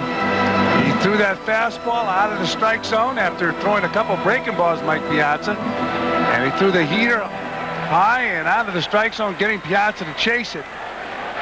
Once again, another look at it. If you recall, Mike stepped out of the batter's box. After he was in the batter's box prior to that pitch, he stepped out like he was rethinking the situation. Kirk Wendell hits the inside corner to Joe Oliver as we start the 8th inning. And if that was Kris Benson's last pitch of the year, he'll have quite a lot of positive things to reflect on all winter as he strikes out Piazza. And Wendell quickly ahead of Oliver, 0-2. 7 solid innings for Benson. Mets have left 9 on through those 7. The Pirates have left 3 aboard. Dale Swaim is on deck to pinch hit, so in all likelihood, Benson is done. Sidearm and fouled back. Well, Turk Wendell could throw that slider on top, 3/4, sidearm. And he's now showing the fastball a lot more.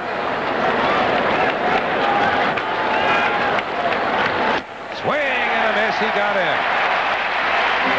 Fastball dropped down on Oliver. And Wendell has his second strikeout.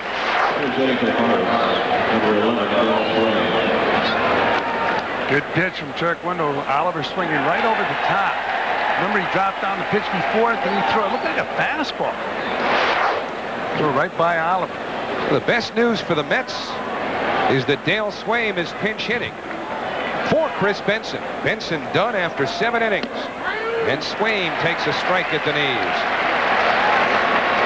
Melvin Moore did stay in defensively to replace Ricky Henderson, for whom he ran in the 7th inning.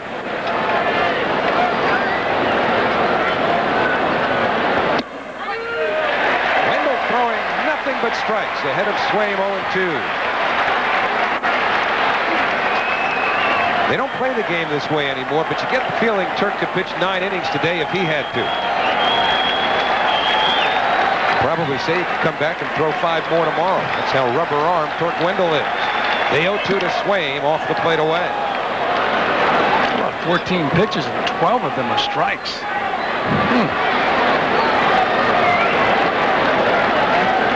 Wendell such a big part of the Mets' push last year down the stretch, and he's been equally important and effective this year. The 1-2 to Swaim.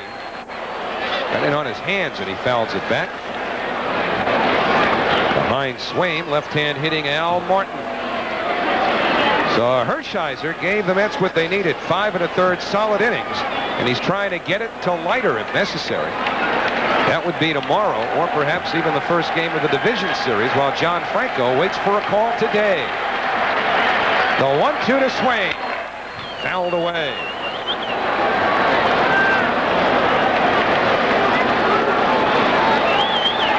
Pirates only have 2 hits in this ballgame. Al Martin, who's on deck, has 1 of them on a 6th inning double. Evan Young's first inning bloop single gave the Pirates a 1-0 lead, and that's been it. Last night, Rick Reed pitched a complete game 3-hitter. Fly ball, left field, Mora over in the gap to make the catch. Well, Wendell's retired all 5 that he's faced. With John Franco in the bullpen, see whether or not it's Wendell who pitches to Al Martin.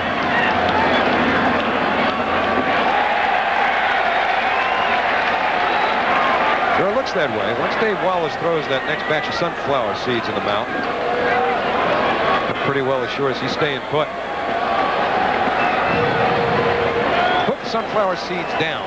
That's when you know you're heading to the mound. Well, you remember how upset Wendell has been in his past few outings when he's been removed from the ball game. Slider misses low. But right here, Bobby's giving him the left-hander. Bobby's staying with Wendell right down the line now. Martin just 1 out of 6 against Turk Wendell. 1 ball, 1 strike.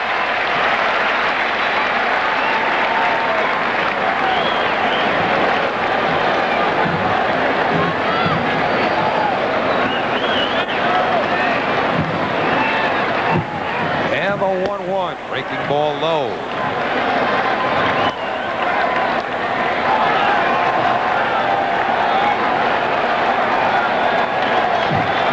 The double by Martin broke an 0 for 14 slump. Don't forget Kenny Rogers and how strong he was Friday night. Slider inside, 3 balls and a strike. Got to be real careful with this guy, along with Kevin Young, the 2 guys that can pop the ball over the wall. Martin now with 24 home runs. Batting in that leadoff hole has been very effective. Munoz on deck. The 3-1 to Martin right there. Next, that slider up to the outside corner, and now they'll stand at Shea again with a full count.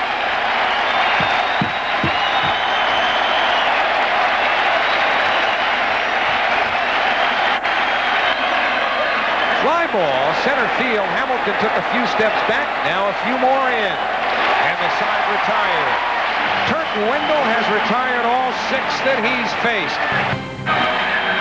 On the final day of the regular season, Orel Hershiser was every bit the bulldog the Mets needed him to be through 5 1/3, sometimes acrobatic innings, allowing just a first-inning run. The Mets finally got even on a Darryl Hamilton base hit. One of the few times the Met delivered today. In fact, the only time with a runner in scoring position. The biggest strikeout of the day to Mahomes. Even Hershiser could appreciate our Tri-State Consumer Auto Insurance game summary. It was the old man against the kid, and both Hershiser and Benson pitched very well. Now it's bullpen against bullpen. Jason Christensen, the left-hander, to face Ventura. Now remember, last time up, Ventura spotted the third baseman, Aramis Ramirez, playing deep. He's even with the bag now. There was 1 out at the time, and Ventura dropped down a bunt. So here Ramirez in a little bit tighter, but still not expecting Ventura to lay 1 down.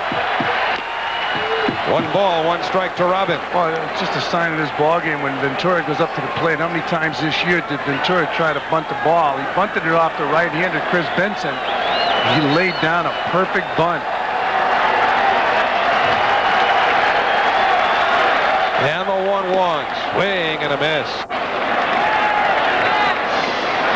The power hitter, middle of the order type that I had remembered seeing do that more than any other was Mike Schmidt, Philadelphia Phillies Hall of Famer. You know what? When you're in the middle of the order, a lot of times you're second-guessed, even when you're successful, because players feel if you can hit the home run, take a shot at it, but... Hit hard on the ground to second. Morris with a nice hop, 1 away. Players tend to second-guess other players. They do it quietly. You know, when you see your number 4, 5, or 6 hitter, a guy with 30-something home runs at the plate, you like to see him take a shot against right-hander, but Ventura laid down a perfect bunt and reached base. So, 1 out. Darryl Hamilton will bat. He's 2 for 3. Hamilton driving in the Met run with a 4th-inning double. A 2-out hit. And he pops this one up. The shortstop Nunez calls. 2 men away. We'll take a look at our Bud Wolf book. Some team is going to win a lot of games and not go to the playoffs. It's too bad. Let's just hope it's not us. So There are going to be some disappointed players and some disappointed fans someplace in this country, either in Cincinnati or in New York. Well, right now, Benny Agbayani will bat for Roger Cedeno. Agbayani, the right-hand batter, against the left-hander Jason Christensen. Remember, Roger Cedeno, a switch hitter, much more effective as a left-hand batter. In fact, he only hit 200 this year from the right side. So now it's Agbayani, who had so many big hits for the Mets early upon his recall from Norfolk. In a position here with 2 out, nobody on. Ray Ordonez up next in this 1-1 game in the 8th inning. Low 1-0. Houston leading the Dodgers 5-1, last of the 5th at the Astrodome. Rain delaying the start of the Reds and Brewers in Milwaukee.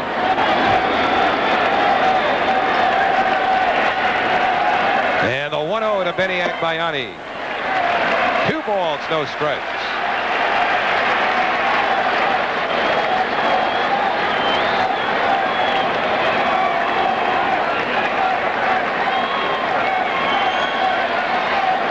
Look at John Olerud's expression. It could be April against the Marlins. Same demeanor all year, all situations. And the fastball for a strike, 2-1.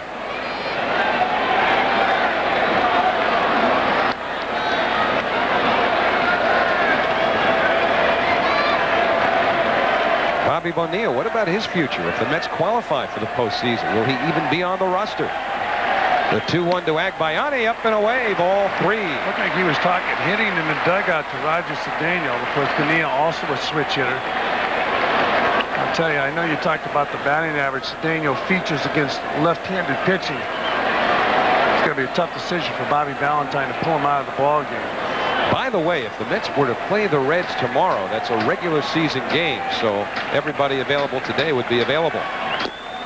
Ball 4. The go-ahead run is on. And Agbayani with real good speed down at first base and 2 men out. Ray Ordonez, the batter. Sean Dunston on deck. Now Agbayani coming out and better speed at first base. Jay Payton.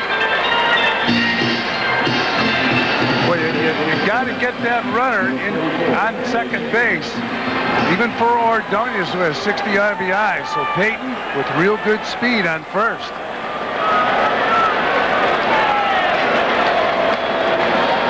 Ray Ordonez at the plate. He popped up, doubled and stole a base in the 5th, and drew a walk in the 6th. So Payton measuring his lead. And Christensen throws a strike, 0-1. Jason Christensen worked in Friday night's game.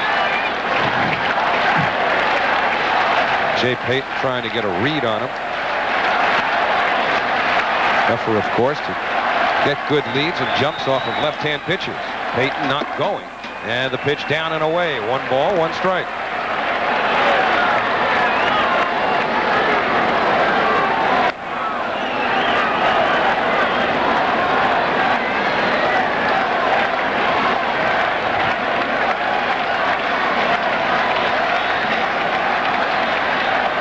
A nervous near silence has come over this ballpark at times.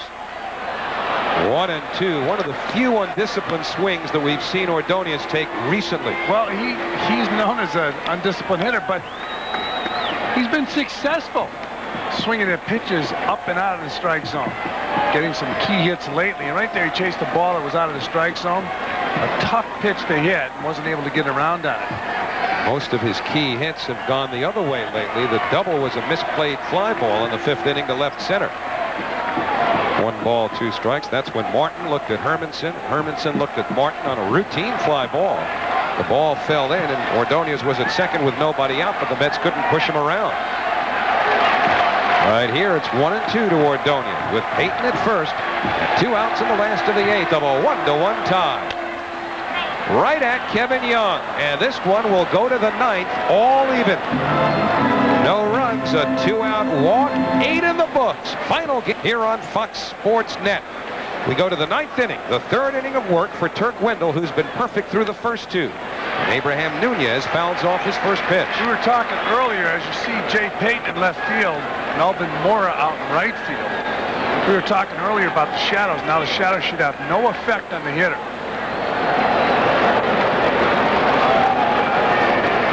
In the center field, he'll be fighting that sun. Look at the way Darryl Hamilton's setting up, looking in with his glove, shading his eyes as he's looking in from his starting position.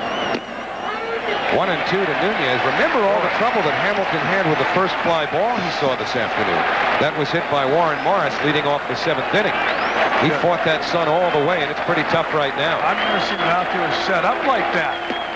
2-2 to Nunez.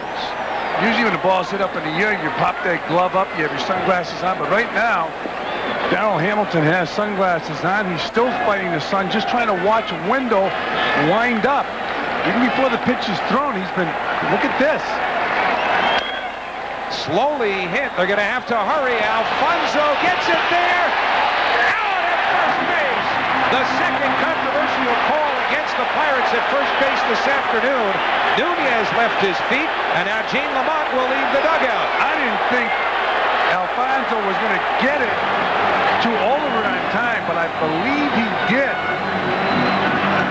Rennick and now Lamont will argue with the first base umpire, Andy Fletcher. Second time Fletcher's been involved in one of these. The first one resulted in first base coach Joe Jones being ejected. I didn't think Alfonso was going to get him, but I believe he did get him by a half a step. The first one came in the third with Al Martin hitting, and from the angles we showed you, it looked as though the Mets got a break on the call from Fletcher. Al Lamont making sure to get his 2 cents in, although he's probably spent about a nickel this afternoon arguing with Andy Fletcher.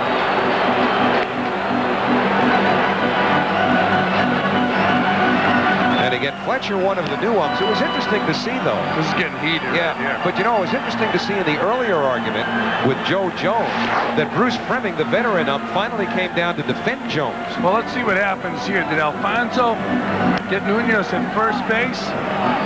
Yeah, I think he got him by half a step. Number 13, Of course, the eyes could be going, so you never know. Let's take another look, another angle.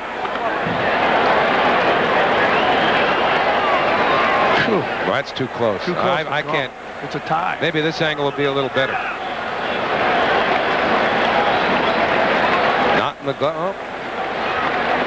That one's too close. I can't make a judgment off of that. The angles we had on the double play ball showed that Martin's foot appeared to be on the bag just before we froze the shot. The ball got into Olaru's glove. But 1 out, nobody on. Let's take a look at this baby again. It's a tie. Well, the way we used to play in the streets, a tie went to the runner. Well, they don't play like that anymore. Well, this isn't the streets either.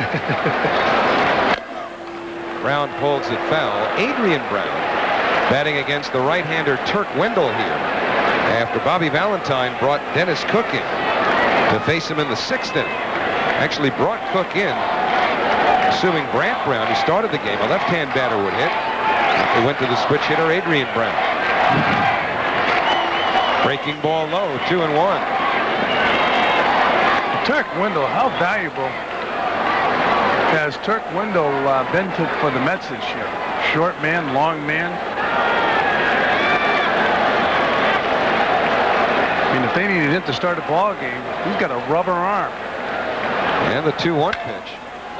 Right to Alfonso. 2 men away. We've updated those playoff possibilities throughout the course of the ball game. Cincinnati Reds game still in a rain delay in Milwaukee.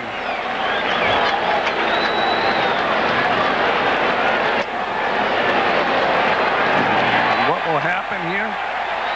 Bobby Valentine knows what will happen if the Mets win and Cincinnati wins, or if both lose. You see Houston on top of the Dodgers in the top of the 6th inning. That would clinch the Central Division for the Astros. So Kevin Young takes on the inside corner from Wendell. Tony Eusebio grounded out, scoring Jeff Bagwell to increase the Houston lead to 6-1. hit hard, left field. In comes Peyton. He was playing very deep, and the ball drops in. There's no way where Peyton was playing that he would have had any chance to get Kevin Young's base hit. And the Pirates have a 2-out base runner. One-game playoff in Cincinnati if Mets win and the Reds win and the Astros win today, or Mets lose and the Reds lose.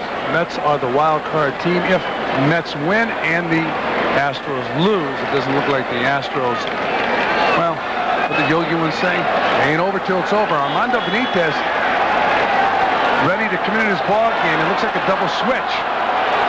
The fans love Turk Wendell. They don't want Wendell taken out of this ball game. They have one of the most dominating closers in the game.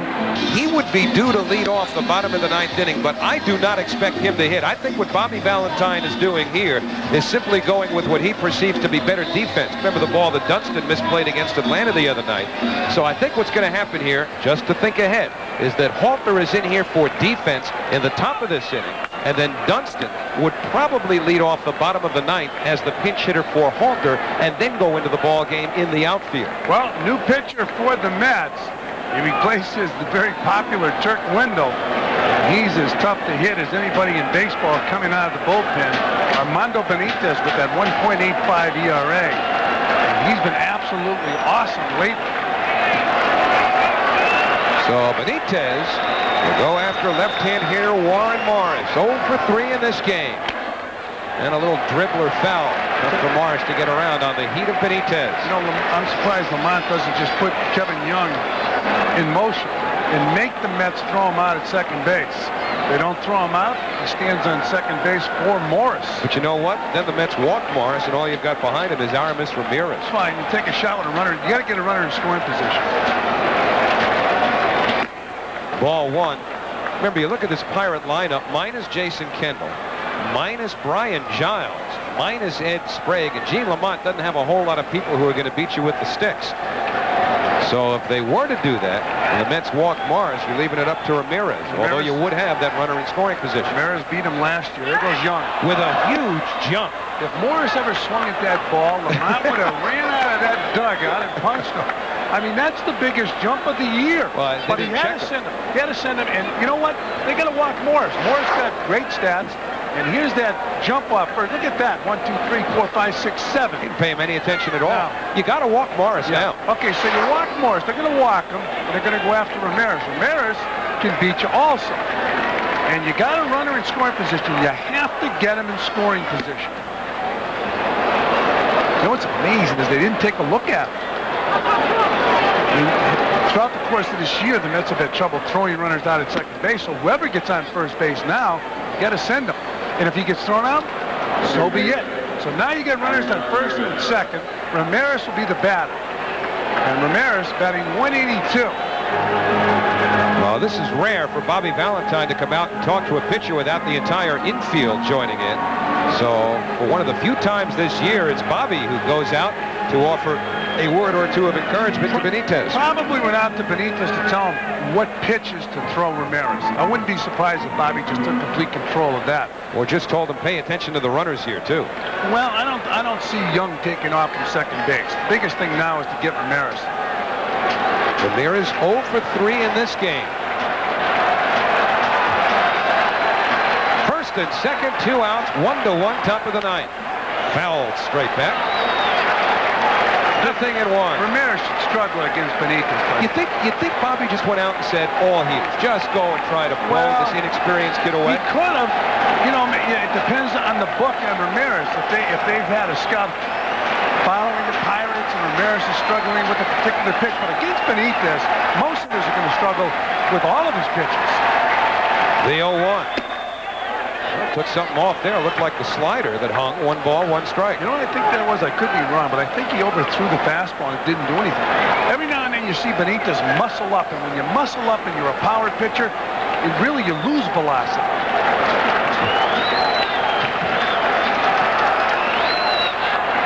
Young at second. Morris at first. 1-1 to Ramirez. Fouled back again. Yeah, this should be a mismatch.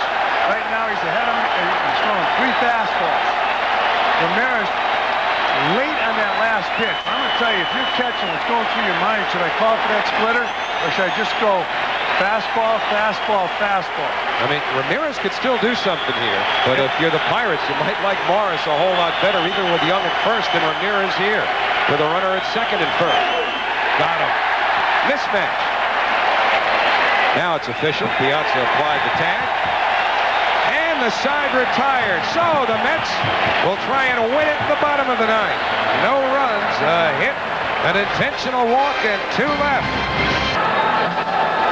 And because the Pirates are going to a right-hander, Greg Hansel, it won't be Dunston to hit here for Shane Halter, but the Mets will hit for Halter with Bobby Bonilla.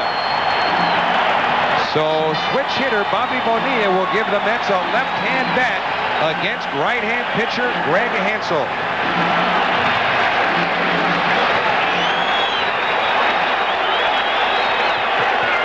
So Bobby Ball will go to the plate and look at the one pitch, that heater. The first pitch, swing and a miss.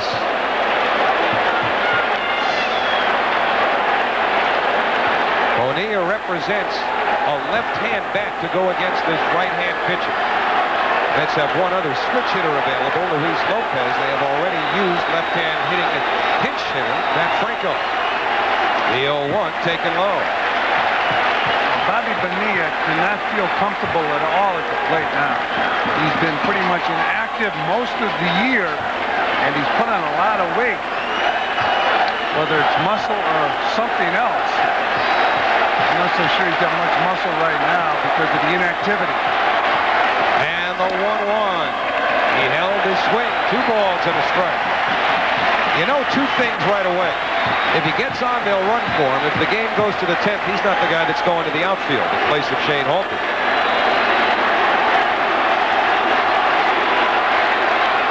And the 2-1. Down to first. Young takes it himself. 1 away.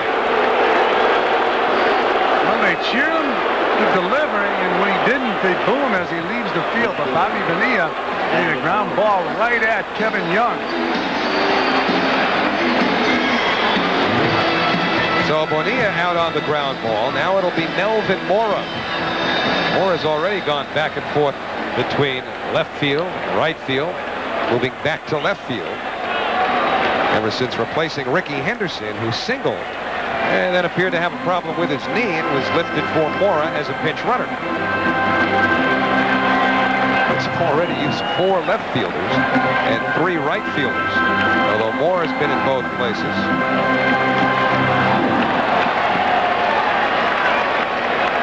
Bobby Valentine continues the chess match. All about matchups, looking for an edge. And Hansel misses away, 1-0.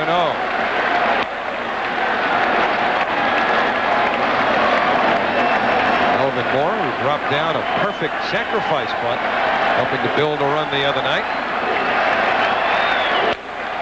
Rides one, right field, in comes Brown, base hit for Mora. Big turn for Melvin Mora. They throw in behind him, but Mora represents the winning run at first with 1 man out. And that's a huge hit for the Mets because that's one guy among the next couple the Pirates probably figured they'd handle. Now you've got to deal with Alfonso and Olerud. And also now you've got to keep in mind the Pirates did it. Kevin Young got into scoring position. Well, it's the bottom of the 9th inning. You've got to get a runner down there on second base for Alfonso and Olerud. A single, a grounded to short, a fly to right, and a walk. Alfonso's body of work today. Hansel's first inning of work in relief of Jason Christensen. Fastball, hopping at 1 to Alfonso. Kris Benson started for Pittsburgh and was magnificent. We've seen Alfonso give a runner an opportunity to steal a base and just took the pitch. Took a pretty good pitch to hit.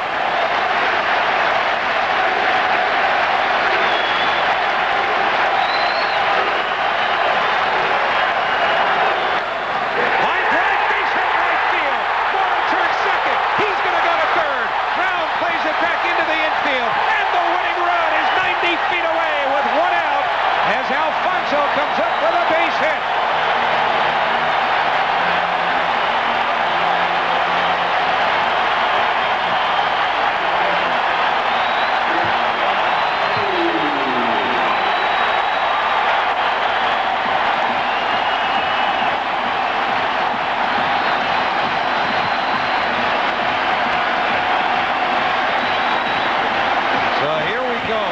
So 1-3 with runners in scoring position. And they're just to get the Piazza. well, they're setting up the double play possibility by creating a force at any base. They're walking the number 3 hitter to get the Mike Piazza has 40 home runs. Hits over 300, makes good contact. A tough guy usually to strike out. You've got the two players here, Olerud and Piazza, who have grounded into more double plays than any hitters in the National League. But what the Pirates want to do is set up a force at any base. And remember how the Pirates have kicked the ball around all weekend. Only the Expos have made more errors than the Pittsburgh Pirates among all of the teams in the major leagues. And now Piazza, and here we go again. We talked before about what everybody's got to be thinking about. When Piazza signed last winter, the idea was get the big hit, hit the big home run, make the big play to make the difference between the Mets going home early and participating in postseason play. Well, again, a couple of things to keep in mind here. By loading the bases, you create the force at any base, but the only force play that matters is the one at home plate. Klotz is a sidearm. He's going to be tougher on right-handers and more likely to induce a ground ball, which is what the Pirates need here. First pitch, in the dirt, gets away, Mets win! The New York Mets are going to some semblance of postseason play!